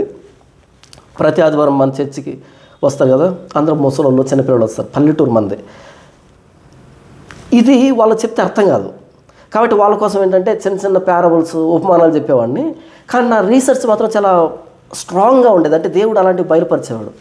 నాకు అనిపించేది ఇది ఎక్కడ చెప్పాలి, నేను ఏ చర్చికి వెళ్ళినా రెండోసారి పిలవరు నన్ను. ఎందుకంటే నేను చెప్పేది వాళ్ళకి అర్థం కాదు. ఫస్ట్ ఆఫ్ ఆల్ వాళ్ళకి అర్థం కాదు, నేనేదో వాళ్ళని క్రిటిసైజ్ చేసినట్టుగా ఉంటుంది. కానీ నేను నా బాధ, వాక్యం ఇది, దేవుడు ఇది అని చెప్పినప్పుడు వాళ్ళకి అర్థం కాదు. ఎందుకంటే వాళ్ళ స్టాండర్డ్స్ పైన ఉంటాయి. అందుకని ఇది ఎక్కడ చెప్పాలి, నేను ఎలా చెప్పాలి నేను అని ఒక మదన పడేవాడిని. ఆదివారం ముసలి వాళ్ళకి చిన్న చిన్న చెప్పేది, మరలా వచ్చిన రీసెర్చ్ చాలా స్ట్రాంగ్గా ఉండేది. దేవుడు అన్ని విషయాలు బయలుపరిచేవాడు. ఒక భవిష్యత్తులో దేవుడు పెద్ద పెద్ద వేదికలు ఇస్తాడేమో, అక్కడ చెప్పాలేమో అనేటట్టుగా అనుకునేవాడిని. కానీ మామూలుగా అయిపోయేది. అలా అనుకోకుండా ఒకానొక సందర్భంలో ఎందుకో అనిపిస్తుంది నేను చనిపోతానేమో కొద్ది రోజుల్లో అనేటి ఒక ప్రేరేపణ వస్తుంది లోపల. చనిపోతానేమో అనేది ప్రేరేపణ వస్తే అప్పుడు అనిపించింది. అప్పుడు కొడుకున్నాడు, వాడు పుట్టి చిన్నపిల్లాడు, ఒక సంవత్సరం 2 సంవత్సరాలు వాడికి. ఇప్పుడు నేను చనిపోతాను, ఇంత రీసెర్చ్ చేశాను, బైబిల్ సంబంధించి ఇంత నాలెడ్జ్ నాకు, అది ఎవరికి తెలియదు. ఆ విషయం నా ఒక్కడికే తెలుసు. నేను ఎంత లోతుకు వచ్చానన్నది నా ఒక్కడికి తెలుసు తప్ప ఇంకెవరికి తెలియదు. ఎందుకంటే ఎక్కడ నేను చెప్పలేదు, ఆ ఆపర్చునిటీస్ నాకు రాలేదు. ఇప్పుడు ఒక డాక్టర్ అనుకో, వాళ్ళు చనిపోయేటప్పుడు కొడుక్కి ఏదో డబ్బు ఇచ్చి చనిపోతాడు, ఇంకో ప్రొఫెషన్ ఇచ్చి చనిపోతాడు. నేను నా కొడుక్కి ఏమి ఇచ్చి చనిపోవాలి, నేను చనిపోతాను అనే ఫీలింగ్ బలంగా వస్తుంది. ఏమి ఇచ్చి చనిపోవాలి అని ఆలోచించినప్పుడు నేను పాస్టర్ని, బైబిల్కి సంబంధించి చాలా విషయాలు నాకు అర్థం చేస్తున్నాను. డినామినేషన్ అంటే తెలుసు, బైబిల్ని ఎలా టీచ్ చేయాలో తెలుసు, బైబిల్లో ఎంత లోతుందో తెలుసు, చాలా విషయాల మీద అవగాహన ఉంది. నేను నా కొడుకు ఇచ్చే ఏకైక సంపద ఏదైనా ఉందంటే అది బైబిలే. ఇది నా కొడుకు నేను ఇవ్వాలి. కానీ వాడి వయసు ఎంత, 1.5 సంవత్సరం 2 సంవత్సరాలు ఉంది వాడికి ఎలా చెప్పాలి నేను. వీడు పెద్దోడు అవుతాడు, క్రిస్టియన్ ఫ్యామిలీలో పుట్టాడు కాబట్టి ఆటోమేటిక్గా వీడు చర్చికి వెళ్తాడు. వీడు చర్చికి ఏ చర్చికి వెళ్ళాలి, వీడు అందరిలాగే అమాయకంగా వెళ్ళి కూర్చొని వచ్చే వ్యక్తి కావాలన్నా, మరి వాడు అందరిలాగే ఏదో చర్చికి వెళ్ళి కూర్చొని వచ్చే రకం అయితే నేను ఎందుకు ఇంత సంపాదించాలి బైబిల్ సంబంధించి. కాదు, నా దగ్గర ఎంత ఎసెన్స్ ఉందో బైబిల్ సంబంధించి ఇదంతా వాడికి చేరాలి. ఆస్తిలాగా నేను డబ్బు ఇవ్వలేదు, నా దగ్గర ఆస్తి లేదు, నా దగ్గర మా నాన్న నాకు ఇవ్వలేదు, నా దగ్గర ఏమీ లేదు. సో నా కొడుక్కి నేను ఈ బైబిల్ని ఇవ్వాలి, ఎలా ఇవ్వాలి అని ఆలోచించి ఏం చేశానంటే, ఈ మైక్ ఉంటుంది కదా, మైక్ స్టాండ్, ఈ ఇయర్ ఫోన్స్ ఉంటాయి కదా, ఆ ఇయర్ ఫోన్ చివరిలో మొబైల్ కనెక్ట్ చేసి ఆ వైర్ని ఇలా తీసుకొచ్చి ఆ మైక్ ఉంటుంది కదా, ఆ మైక్ టేప్ వేసి ఈ లోపల పెట్టేసి ఈ స్పాంజ్ ఉంటుంది కదా, ఈ స్పాంజ్ చిన్న హోల్ చేసి ఆ ఇయర్ ఫోన్ ఇక్కడ బయటకు వచ్చేట్టుగా నాకు మాత్రమే కనపడుతుంది, ఎవరు తెలియదు అనమాట. అది స్టాండ్కి కింద నుంచి ఇలా తీసుకొచ్చి వైర్ని తీసుకొచ్చి డెస్క్లో పెట్టేసి మొబైల్కి ఇక నేను మాట్లాడుతున్నప్పుడు ఈ ఆడియో అంతా మొబైల్లోకి వెళ్ళేటట్టుగా ఇటు వీళ్ళు ఎవరు తెలియదు, మామూలు ప్రసంగం చేస్తున్నాడు అనేటట్టుగా వీటిని రికార్డ్ చేసేవాడిని. ప్రతి ఆదివారం 2 మెసేజ్లు రికార్డ్ చేసేవాడిని. అవి రికార్డ్ చేసి ల్యాప్టాప్లో ఎక్కించేవాడిని. పలానా డేటు పలానా ప్రసంగం అని పేరు పెట్టి ఎక్కించేవాడిని అనమాట. కొద్ది రోజులకి ఈ అంటే ఒక 40-50 ప్రసంగాలు. అంటే నేనే అనుకున్నాను, నేను ఎప్పుడు చనిపోయినా సరే కనీసం ఈ ప్రసంగాల్లో ఎసెన్స్ అయినా వీడికి అర్థమవుతుంది. మా నాన్న అందరిలాంటి పాస్టర్ కాదు, డిఫరెంట్ పర్సను, ఈయన బైబిల్ని ఇలా టీచ్ చేస్తాడు, మా నాన్న విశ్వాసం ఏంటన్నది వీడికి అర్థమవుతుందని లోపల ఒక విధమైన సంతోషం అనమాట. ఈ 50 ప్రసంగాలు అయిపోయి అంటే ఈ ప్రసంగాలు ఎక్కువ అవుతున్నాయి. ఈలోపు ల్యాప్టాప్ ప్రాబ్లం వచ్చింది, చెడిపోయింది ల్యాప్టాప్. అప్పుడు అర్థమైంది ఏంటంటే, ఒక ల్యాప్టాప్ చెడిపోతే వాడు పెద్దవాడు అయ్యేటప్పటికి నేను చనిపోతే అది ఎక్కడ దాచిపెట్టాలి ఈ ప్రసంగాన్ని అని ఇంకో ప్రశ్న వచ్చింది. ఆ సందర్భంలో ఆ సమయంలో ఏంటంటే, ఒకరోజు సాయంకాలం పూట యూట్యూబ్లో వీడియోలు చూస్తున్నా. అంటే సాయంకాలం పూట నాకు 1 గంట 2 గంటల టైం ఉండేది. నేను స్కూల్కి వెళ్ళి టీచర్కి పనిచేసేవాడిని. సాయంకాలం ఒక 2 గంటల టైం ఉండేది. అప్పుడు వీడియోలు చూస్తున్నప్పుడు త్రిత్వం అంటే ఏంటి అని ఒక వీడియో, చిన్న ఒక వీడియో ఉంటే ఆ వీడియో చూశాను. ఒక పెద్ద సెలబ్రిటీ పాస్టర్ చెప్తున్నాడు దాని గురించి. అది విన్న తర్వాత పక్కన పెట్టేసి, ఇంత చిన్న విషయం కూడా తెలియకుండా ఇంత పెద్ద పాస్టర్ ఎలా అయ్యాడు వ్యక్తి, ఇంత చిన్న విషయం తెలియకుండా త్రిత్వాన్ని గురించి ఎలా అయ్యాడు పాస్టర్ అనేటట్టుగా ఒక విధంగా బాధ అనిపించింది. అరే, త్రిత్వాన్ని గురించి తెలియకుండా ఇంత పెద్ద పాస్టర్ ఎలా అయ్యాడు అని ఫస్ట్ టైం నా మొబైల్ ఆన్ చేసి త్రిత్వాన్ని నేను ఎక్స్ప్లెయిన్ చేస్తే ఎలాగుంటుంది అని ఒక ఐడియా వచ్చి నా కోసం నేను చూసుకునేదానికి ఫస్ట్ టైం ఇలా మొబైల్ ఆన్ చేసి ఇలా పెట్టి ఫస్ట్ టైం నేను వీడియో మాట్లాడటం. నాకు తెలియదు అంతవరకు, అంటే ఆ ఆలోచన ఎప్పుడు రాలే నాకు. ఆడియో రికార్డ్ చేసి ల్యాప్టాప్లో పెట్టుకున్నా తప్ప, కొడుక్కి అని పెట్టుకున్నా తప్ప, ఇలా ఆన్ ఇలా పెట్టుకొని త్రిత్వం అంటే చాలామంది కన్ఫ్యూజ్ అవుతారు. త్రిత్వం అంటే ఏంటంటే, ఇప్పుడు బైబుల్ స్పష్టంగా చెప్పింది దేవుడు ఒక్కడే అని చెప్పింది. బైబుల్ దేవుడు ఒక్కడే అని చెప్పింది. అదే బైబుల్ యెహోవాను దేవుడు ఉంది, యేసుప్రభువును దేవుడు ఉంది, పరిశుద్ధాత్మని దేవుడు ఉంది. ముగ్గురు దేవుళ్ళు అయినప్పుడు ముగ్గురు దేవుళ్ళు అవుతారు, ముగ్గురిని దేవుడు అన్నప్పుడు ముగ్గురు దేవుళ్ళు అవుతారు. కానీ అదే బైబిల్ ఏం చెప్పింది, దేవుడు ఒక్కడే అని చెప్పింది.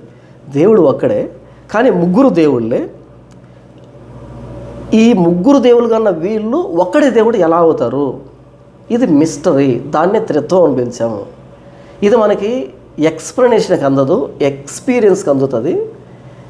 బైబిల్లో త్రిత్వాన్ని గురించినటువంటి ఎలిమెంట్స్ ఉన్నాయి కానీ దాని కంప్లీట్ ఎక్స్ప్లెనేషన్ లేదు కాబట్టి మనం కన్ఫ్యూజ్ అవుతున్నాం. మనం మరణించిన తర్వాత మనం అర్థం చేసుకునేటువంటి విషయం ఇది. ప్రస్తుతానికైతే దేవుడు త్రిత్వం అయినటువంటి దేవుడు, ముగ్గురు దేవుళ్ళు కాదు, ఒకే దేవుడు. ఎందుకంటే బైబిల్ ఒకే దేవుడు అని చెప్పింది, ముగ్గురు దేవుళ్ళు అని చెప్పింది. కాబట్టి ఈ మధ్యలో ఉన్నటువంటి మిస్టరీకి మనం పెట్టుకున్న పేరు త్రిత్వం అని ఆఫ్ చేశాను. ఆఫ్ చేసిన తర్వాత అది అలా ఉంది కదా, దీన్ని ఎవరికైనా పంపించి ఇది ఎలాగుందో అడగాలి అనిపించింది. నేను చూసుకున్నాను, ఇంతకు ఇది ఎలా ఉంది అని నాకు అర్థం కాలే. అప్పుడు ఇమ్మీడియట్గా ఏం చేశానంటే, ఈ ఎడిటింగ్ చేయడం ఎలా అని కొట్టాను యూట్యూబ్లో. హౌ టు ఎడిట్ వీడియో అని పెడితే కైన్ మాస్టర్ ఒకటి ఓపెన్ అయింది. ఓపెన్ అయ్యాక నాడు చెప్తున్నాడు ఇలా కట్ చేయాలి, ఇలా వేయాలని. కానీ అది చూడటము, ఇది వేయడం, ఇటువైపు ఇటు నొక్కడం, అది మొత్తానికి ఒక 2 నిమిషాల వీడియో వస్తుంది.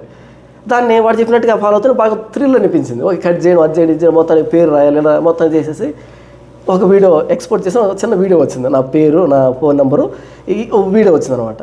సరే, ఇది ఎవరికి పెడితే ఇమ్మీడియట్గా రెస్పాండ్ అవుతారు అంటే నేను ఏం మాట్లాడాను అన్నది తెలియాలి, నాకు తెలియాలి. ఫీడ్బ్యాక్ నాకు ఎలాగుందో నాకు తెలియదు కదా. దాన్ని ఏం చేశానంటే, అప్పుడే ఒక గ్రూప్ క్రియేట్ అయినది వాట్సాప్లో. వాళ్ళ ఏంటంటే మెసేజ్లు పెడుతుంటే చూడడం తప్ప నేనేం చేసింది లేదు. సరే అని ఆ గ్రూప్లో దీన్ని పోస్ట్ చేశాను.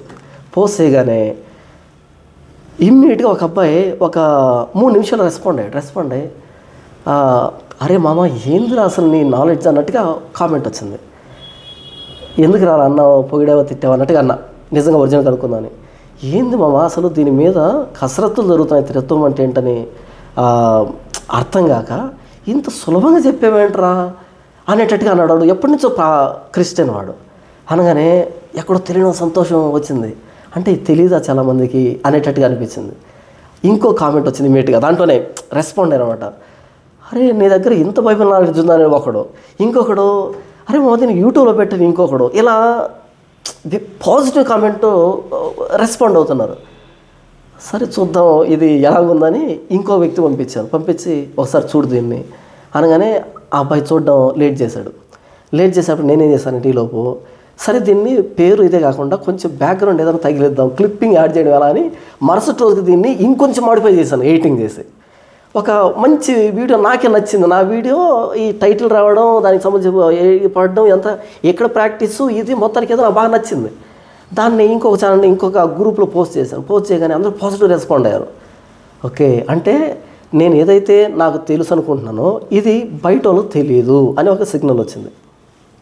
ఈలోపు ఏమైందంటే పెద్ద జర్నీ ఇదంతా. ఈలోపు ఏమైందంటే ఒక ప్రసంగం చేశాను. అంటే స్కూల్కి వెళ్ళి వచ్చాను, గృహకూడికి ఉంది. నేను ఏం చేశానంటే ఓ రోజు లేచాను, నా బైబిల్ చదువుకున్నాను, స్కూల్కి వెళ్ళిపోయాను, అలసిపోయాను, అలా కూర్చోన్నా బైబిల్ రూమ్లో అలా కూర్చోగానే చర్చి వాళ్ళు వస్తున్నారు. అన్న రెడీ కాలేదు ఏంటని అడిగిపోతున్నారు. రెడీ అవ్వడం ఏంటి, ఎక్కడ రెడీ అన్నట్టుగా అనుకున్నాను. నాకు తెలియదు, ముందు రోజు డేట్ ఇచ్చున్నా, అంటే మీ ఇంట్లో ప్రార్థన చెప్పాను, నేను మర్చిపోయాను దాన్ని, బైబిల్ నేను చూసుకోలే. అప్పుడు ఏం చేస్తానంటే వాళ్ళు వచ్చి వెళ్ళిపోతుంటే నాకు అనుమానం వస్తుంది, ఎందుకు ఇంతమంది వస్తున్నారు, వీళ్ళు ఎందుకు వచ్చారు, ఈరోజు చర్చి లేదు కదా అన్నట్టుగా అనుమానం వచ్చి ఒక వ్యక్తి వచ్చి అడిగాను, ఏంటి ఎందుకు వచ్చారు మీరు అంటే, అన్న ప్రార్థన కదా అన్న. అక్కడ విషయం ఏంటంటే వాళ్ళు బిర్యానీ చేసి పెట్టి బంధువులు పిలిపించుకొని పెద్ద మీటింగ్ వాతావరణం క్రియేట్ అయింది అక్కడ. నాకు విషయమే తెలీదు అసలు ఏం ప్రసంగించాలని. వాళ్ళు రెడీగా ఉన్నారు, పాటలు పడితే రెడీగా ఉన్నారు.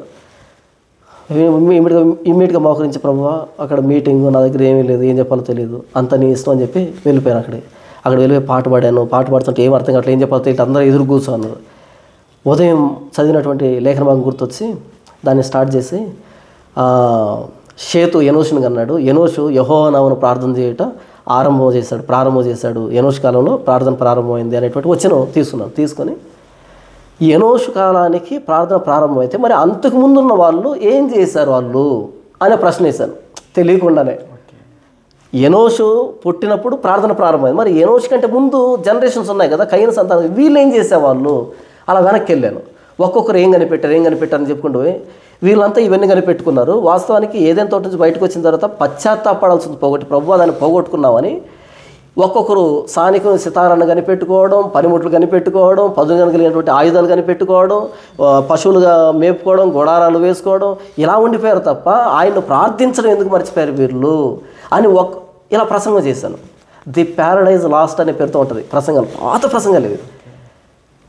అలా ప్రసంగం చేసి గబగబ తినేసి పరిగెత్తుకుంటూ వచ్చేసి తడి కూడా ఆరలే, పేపర్ తీసుకొని టప్పి రాసి పడేసాను అన్నీ.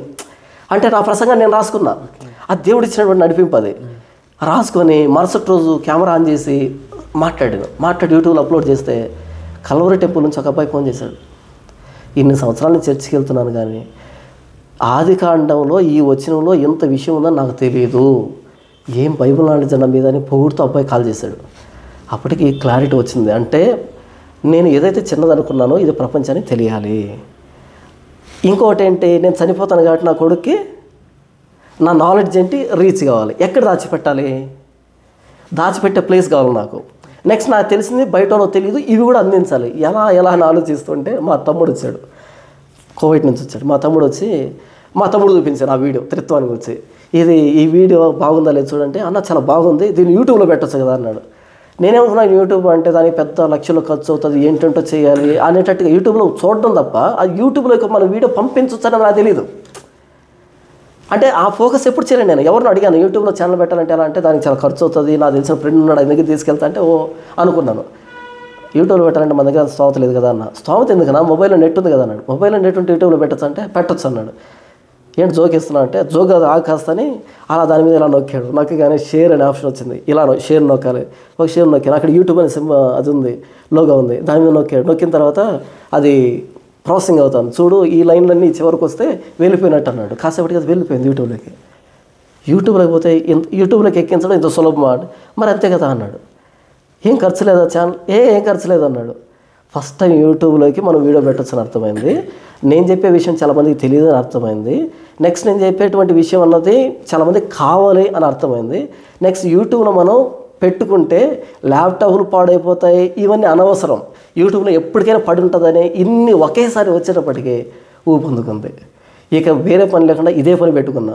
వీడియో మాట్లాడటం, యూట్యూబ్లో పెట్టడం. ఎందుకని? కొడుకు కోసం. నేను చనిపోతాను కదా, మా నాన్న ఏమి నమ్ముతున్నాడు అని పెట్టడం. వాస్తవంగా పెడుతున్నది కొడుకు కోసం. వాడు చిన్నపిల్లాడు కదా, పెద్దోడు అయ్యేటప్పటికీ నేను ఉండను కదా, అప్పుడు వీడికి మా నాన్న ఏమి నమ్మాడు, ఏం బోధించాడు అనేది ఒకరోజు వాడు కూర్చొని చూడాలి, నా లెగసీని కంటిన్యూ చేయాలి అని అనుకున్నాను. అయితే ఇది వీడికి పనికి రాకపోగా ఆ వయసులో, వాడు ఇప్పటికీ 5వ తరగతి, వాడికి ఏం తెలియదు 5వ తరగతి, వీడికి పనికి రాకపోగా ఇక్కడ వచ్చే కామెంట్లు కానీ, చూసే వ్యక్తులు కానీ, వచ్చే ఫోన్లు కానీ, అబ్బో ఎంత బాగుందని వీళ్ళు అంటూ ఉంటే అదేదంటారు సార్, అల్లుడికి చేసిన పప్పు అతిథి కూడా పనికి వచ్చింది అనేటట్టుగా మొత్తం ప్రపంచానికి పనికి రావడం ప్రారంభం. ఇదంతా అన్నీ ఒకేసారి కంబైన్డ్గా వచ్చాయి. అలా ఒక డిబేట్ జరిగింది, దేవుడు ఒక్కడా తిరుత్వం అని ఒక డిబేట్ జరిగింది. అది కూడా యాక్సిడెంట్గా జరిగింది. ఆ డిబేట్ తోటి చాలామందికి రీచ్ అయిపోయాను. అలా ఏంటంటే నేను ఒకరిని ఉన్నానని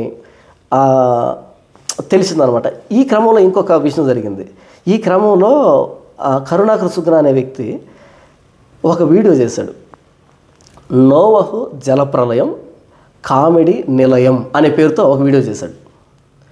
అప్పటికి నేను కరుణాకర్ సుగ్నా వీడియోలు చూస్తున్నా, బయట ఏం జరుగుతుందో చూస్తున్నా, బైబిల్ తిట్టేవాళ్ళని. నేను అనుకునేవాడిని మనకి ఎందుకు ఇదంతా, నేను స్కూల్కి వెళ్ళడం, చర్చి సాయంకాలం దాకా స్కూల్కి వెళ్తాను, సాయంకాలం వచ్చేసి ఏదో ఒక పల్లికి వెళ్తాను, గొడవకూడికి పెడతాను, అక్కడ స్వార్ చెప్తాను, ఇంటికి వచ్చి హాయిగా పడుకొని నిద్రపోవడం, ఇదే లేవడం, రెడీ స్కూల్కి వెళ్ళడం, అక్కడ మీటింగ్ చెప్పడం, వచ్చి పడుకోవడం, ఉదయాన్నే బైబిల్ రీసెర్చ్ నాది నాకు ఉంటుంది. ఊహల్లో అంటే ఎప్పుడో ఫ్యూచర్లో దేవుడు ఏదో ఒక వేదిక ఇవ్వబోతున్నాడు, అక్కడి కోసం ఇప్పుడు నన్ను ప్రిపేర్ చేస్తున్నాడు అని ఎక్కడో ఊహించుకోవడం, ఇలా ఉన్నాను. ఈ వీడియోలు చూసినప్పుడు బాధ అనిపించింది, ఏంటి ఇలా అంటున్నారు బైబిల్ని. కరుణాకర్ ఆ వీడియో చేశాడు, నోవహు జలప్రలయం కామెడీ నిలయం అని పెట్టి ఎన్నో 18 ప్రశ్నలు వేశాడు. అంటే అసలు నోవహు జలప్రలయం కామెడీ, ఎందుకంటే ఇలా జరుగుతుంది అన్నట్టుగా చాలా మాట్లాడగానే అలా చూస్తూ నవ్వుకున్నాను. ఏంటి ఇది కూడా తెలుదా అన్నట్టుగా నవ్వుకొని దాన్ని పక్కన పెట్టేసి, ఇక కరుణాకర్ సుగ్నా వీడియో పెట్టగానే మన వాళ్ళు కౌంటర్ ఇస్తారు కదా, ఇప్పుడు వీకేఆర్ కానీ లేకపోతే అని జాన్సన్ కానీ ఇలాంటి వాళ్ళు అప్పుడు వాళ్ళ ఛానల్లో ఉండేవాళ్ళు, నేను చూస్తూ ఉండేవాడిని వీళ్ళందరినీ. సరే సాయంకాలం పలానా వ్యక్తి ఎవరైనా కౌంటర్ ఇస్తారని చూద్దాం అనుకుంటే సాయంకాలం ఒక వీడియో వచ్చింది, వీళ్ళలో ఒక వీడియో వచ్చింది. రాగానే ఈ వ్యక్తి ప్రశ్న అడిగాడు కదా, నేనేమనుకున్నానంటే ఇదేం పెద్ద ప్రశ్న, దీనికి టప్పిమని సమాధానం చెప్తారులే అనుకున్నా మనసులో. అనుకోగానే ఈ వ్యక్తి వీడియో చేసి, అంటే ఒక వ్యక్తి వీడియో చేసి, బైబిల్లో తప్పు ఉందంటావా, జలప్రలయం తప్పు ఉందంటావా, నీకు ఎన్ని గుండెలు అసలు, నీ గ్రంథాలు ఏమో చూద్దాం పట్టు, నీ దేవుడు ఏం చేశాడు అని వాళ్ళ గ్రంథాలు తీసి వాళ్ళ దేవుడు అనడం స్టార్ట్ చేశాడు. నాకు అనిపించింది, నేను ఒక ఇంగ్లీషు సర్మన్ ప్రసంగం వింటూ ఉంటే అందులో ఒక ప్రశ్న అడుగుతుంది, ఒక స్పీకర్ని ఒక ఆవిడ ప్రశ్న అడిగితే అప్పుడు ఆయన ఏమంటాడంటే, ఇట్స్ అ లెజిటిమేట్ క్వశ్చన్ అని అంటాడు. అంటే న్యాయబద్ధమైన ప్రశ్న, సరైన ప్రశ్న అడిగా అని సమాధానం చెప్తాడు అనమాట. లెజిటిమేట్ క్వశ్చన్ అనేది నాకు మైండ్లో పడింది. అంటే ప్రశ్న, మంచి ప్రశ్నలు ఉంటాయి, న్యాయబద్ధమైన ప్రశ్నలు ఉంటాయి, వాళ్ళకి అర్థం కానప్పుడు అడుగుతారు, అది నాకు సిల్లీగా అనిపించవచ్చు, కానీ వాళ్ళకి సీరియస్ ప్రశ్న కావచ్చు. ఇప్పుడు కరుణాకర్ సుగ్నా అడిగిన ప్రశ్నలో లెజిటిమేట్ క్వశ్చనే కదా ఇది. ఇప్పుడు ఈ వ్యక్తి దీనికి సమాధానం చెప్పాలి. సమాధానం చెప్పకుండా ఏమంటున్నాడు, నీ గ్రంథాల్లో బట్టి ఏముందో చూద్దాం, నీ దేవుడు ఏం చేశాడో చూద్దామని వాళ్ళ గ్రంథాలు అంటున్నాడు. సమాధానం అది. ఓ ప్రశ్న అడిగావు ధర్మారెడ్డి, నేనేం చేయాలి, నీకు సమాధానం చెప్పాలి.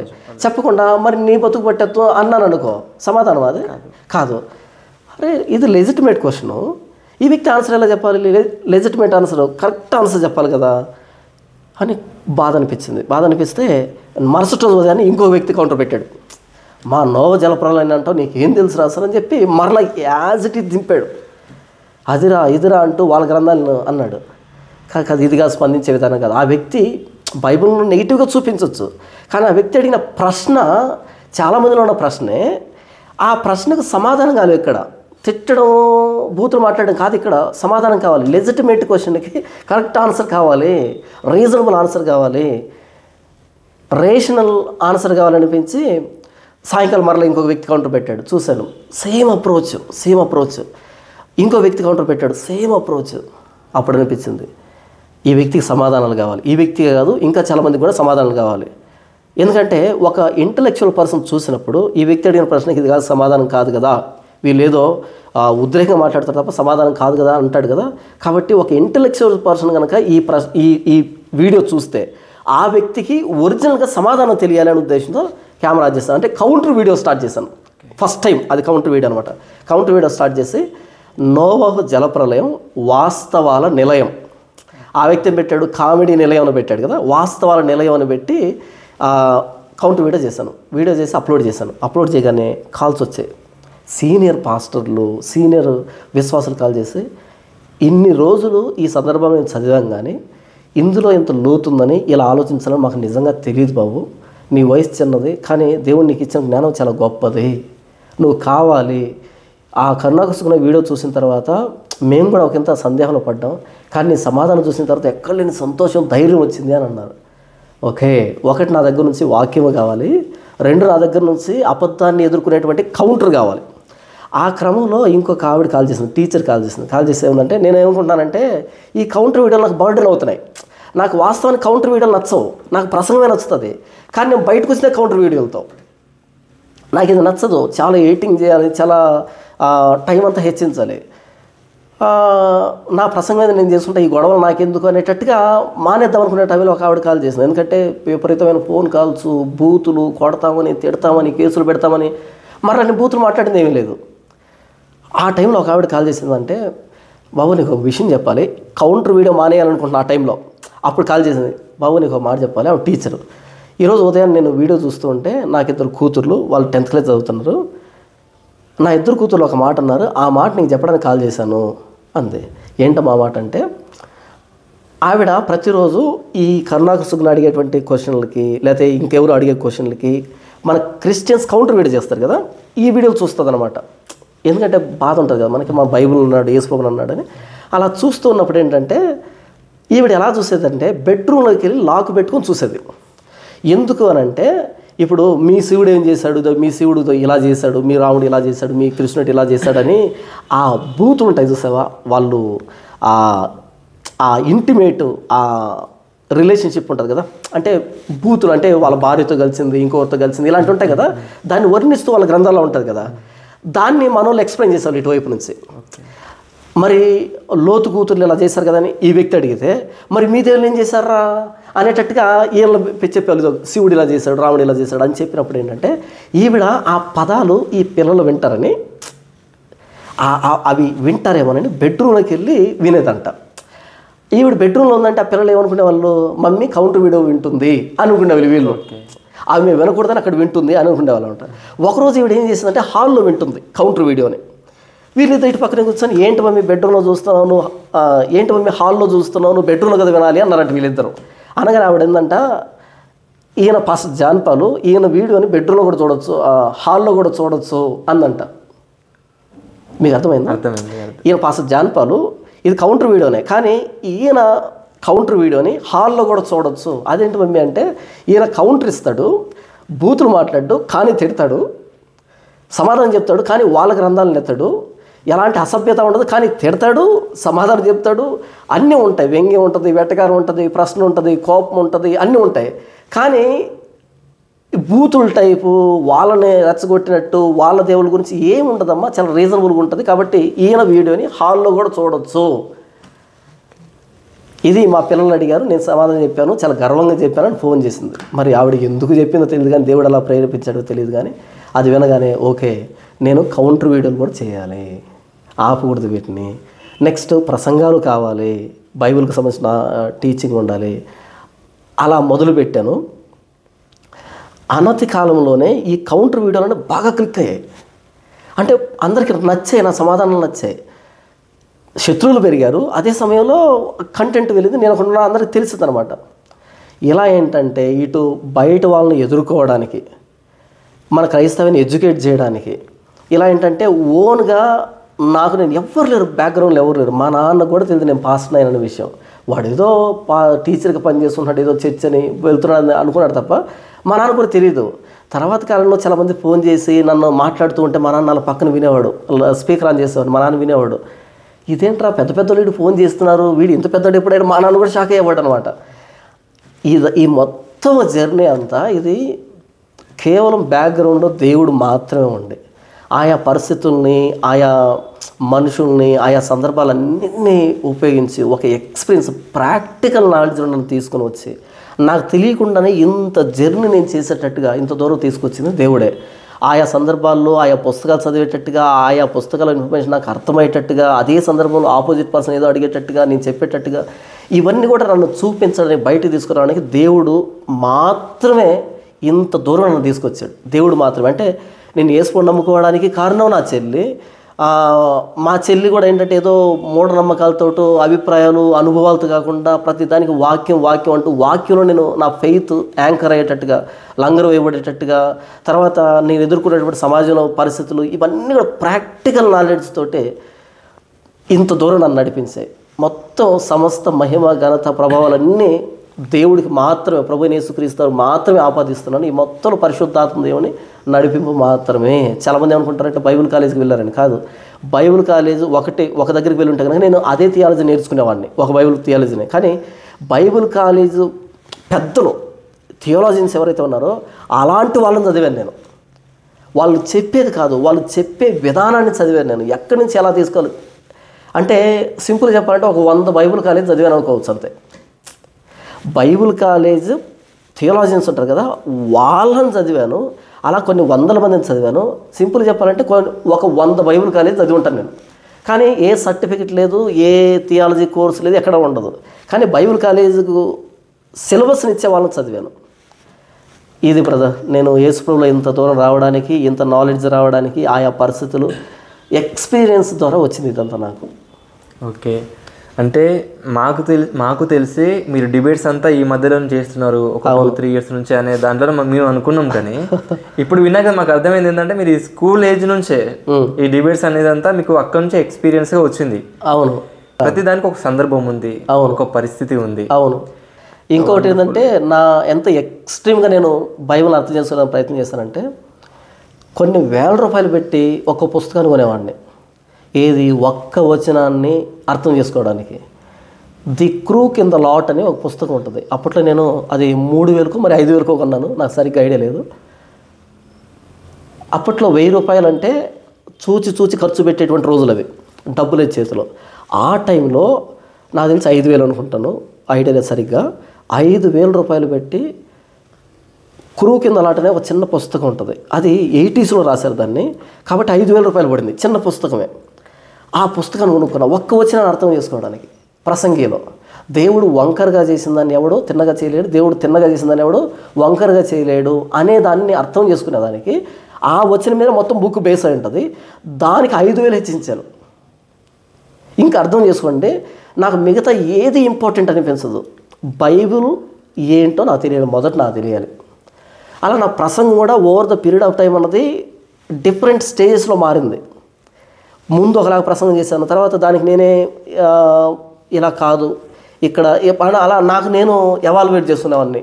అలా చేసుకుంటూ అంటే ఈ మొత్తం అంతట్లో బైబిల్కి మాత్రమే ప్రాధాన్యత, ప్రభువైన యేసుక్రీస్తు వారి సిలువ మాత్రమే.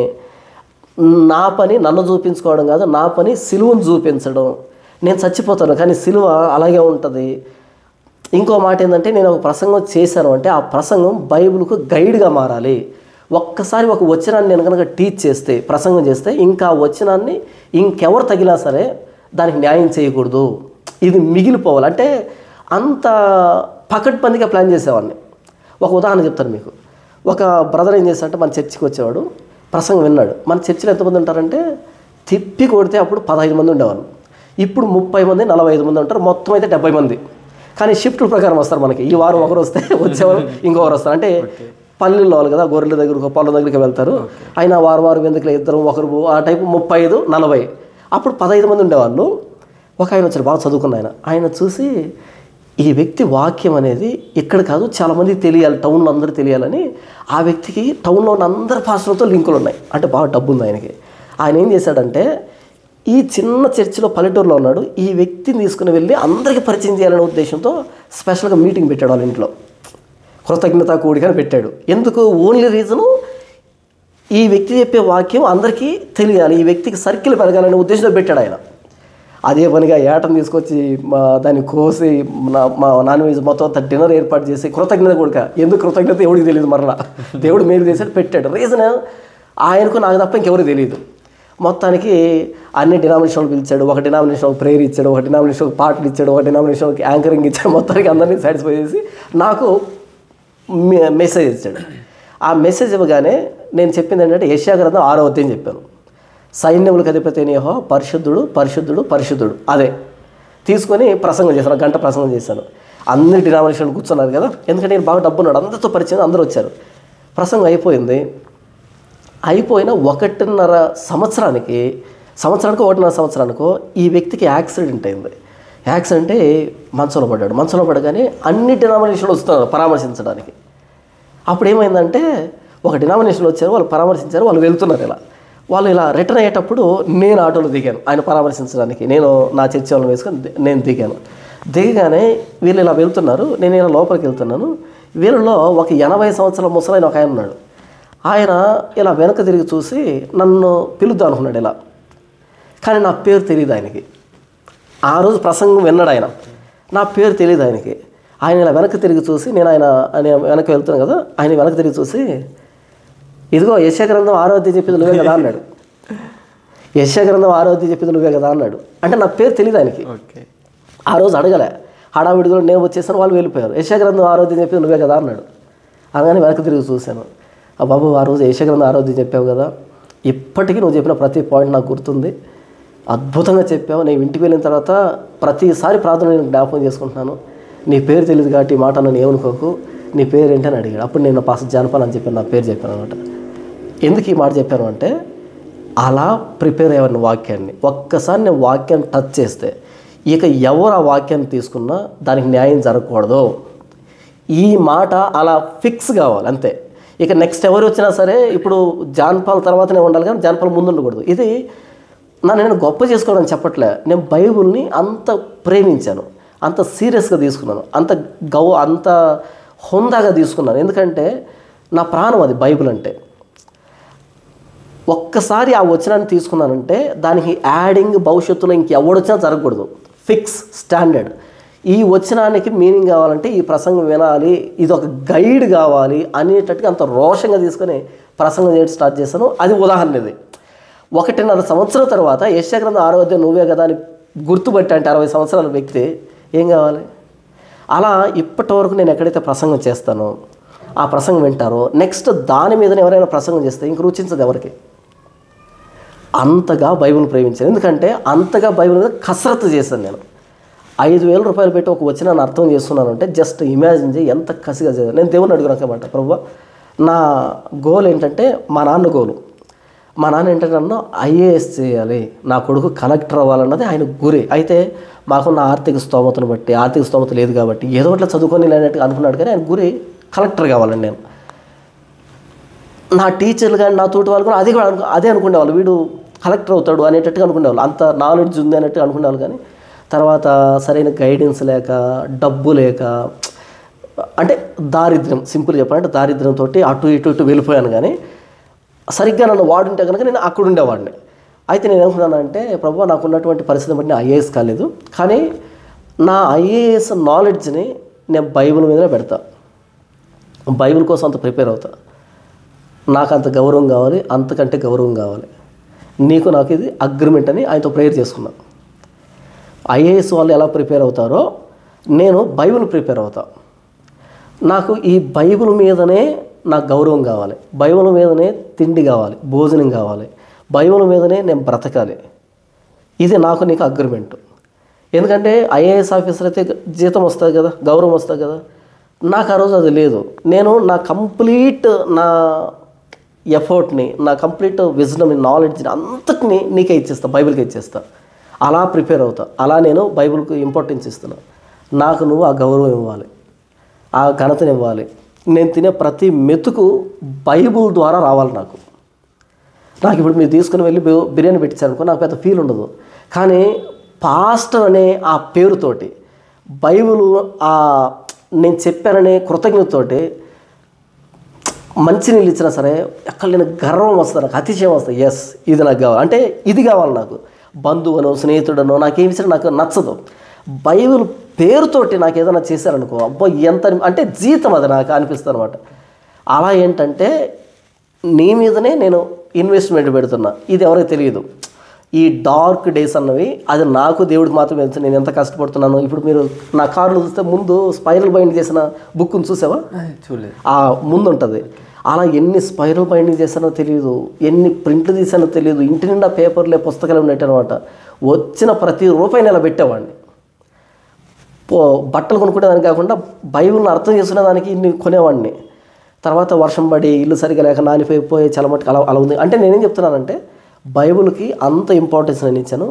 ఆ ఇంపార్టెన్స్ ఇచ్చినట్టుగా దేవుడు అంత మౌళ్ళు చేశాడు. ఆయన నేర్పించిన దాన్ని ఇలా ప్రపంచానికి చెప్పేటట్టుగా ఆయనే ప్లాట్ఫామ్స్ క్రియేట్ చేశాడు, ఆయనే ప్లాట్ఫామ్స్ ఇచ్చాడు. అలా ఏంటంటే ఆయనే ఇంత దూరం తీసుకొచ్చాడు. ఈ మొత్తం జర్నీలో ఎవ్వరికి ఈ ఘనత నేను ఆపాదించదలుచుకోలేదు. కేవలం ప్రభువుని యేసుక్రీస్తు మాత్రమే. కీర్తనలో ఒక మాట ఉంటుంది, పెంట కుప్ప మీద నుంచి దీనులను పైకెత్తే దేవుడు అని. లిటరల్గా అక్షరార్థంగా నా జీవితంలో నెరవేరినటువంటి మాట అది. పెంట కుప్ప మీద ఉన్నటువంటి నన్ను ఆకాశం ఎత్తు నిలవబెట్టాడు ఆయన. ఒకవేళ భవిష్యత్తు నేను పడిపోయానంటే అది నా తప్పు అవుతుంది, కానీ ఆయన తప్పు కాదు. పెంట కుప్ప మీద నుంచి ఆయన ఇంత దూరం తీసుకొచ్చాడు. కేవలం బైబిల్ అనేటువంటి ఒకే ఒకదాన్ని పట్టుకొని, కేవలం యేసు ప్రభు అనే ఆ పేరుతో ఇంత దూరం వచ్చాను. ఇందులో ఏ బైబిల్ కాలేజ్ కానీ ఏ మనిషి ప్రమేయం కానీ ఎవ్వరికి లేదు ఇందులో ఘనత, కేవలం దేవుడికే. ఒక్కడనే ఒంటరి ప్రయాణం. ఒంటరిగానే భయపడ్డాను, ఒంటరిగానే ఏడ్చాను, ఒంటరిగా నిరుత్సాహపడ్డాను, ఒంటరిగా నవ్వుకున్నాను, ఒంటరిగానే గంతులేసాను, ఒంటరిగానే అర్థం చేసుకున్నాను, ఒంటరిగానే అంత ఒంటరి ప్రయాణం. బ్యాక్గ్రౌండ్లో ప్రభువుని యేసుక్రీస్తు మాత్రమే.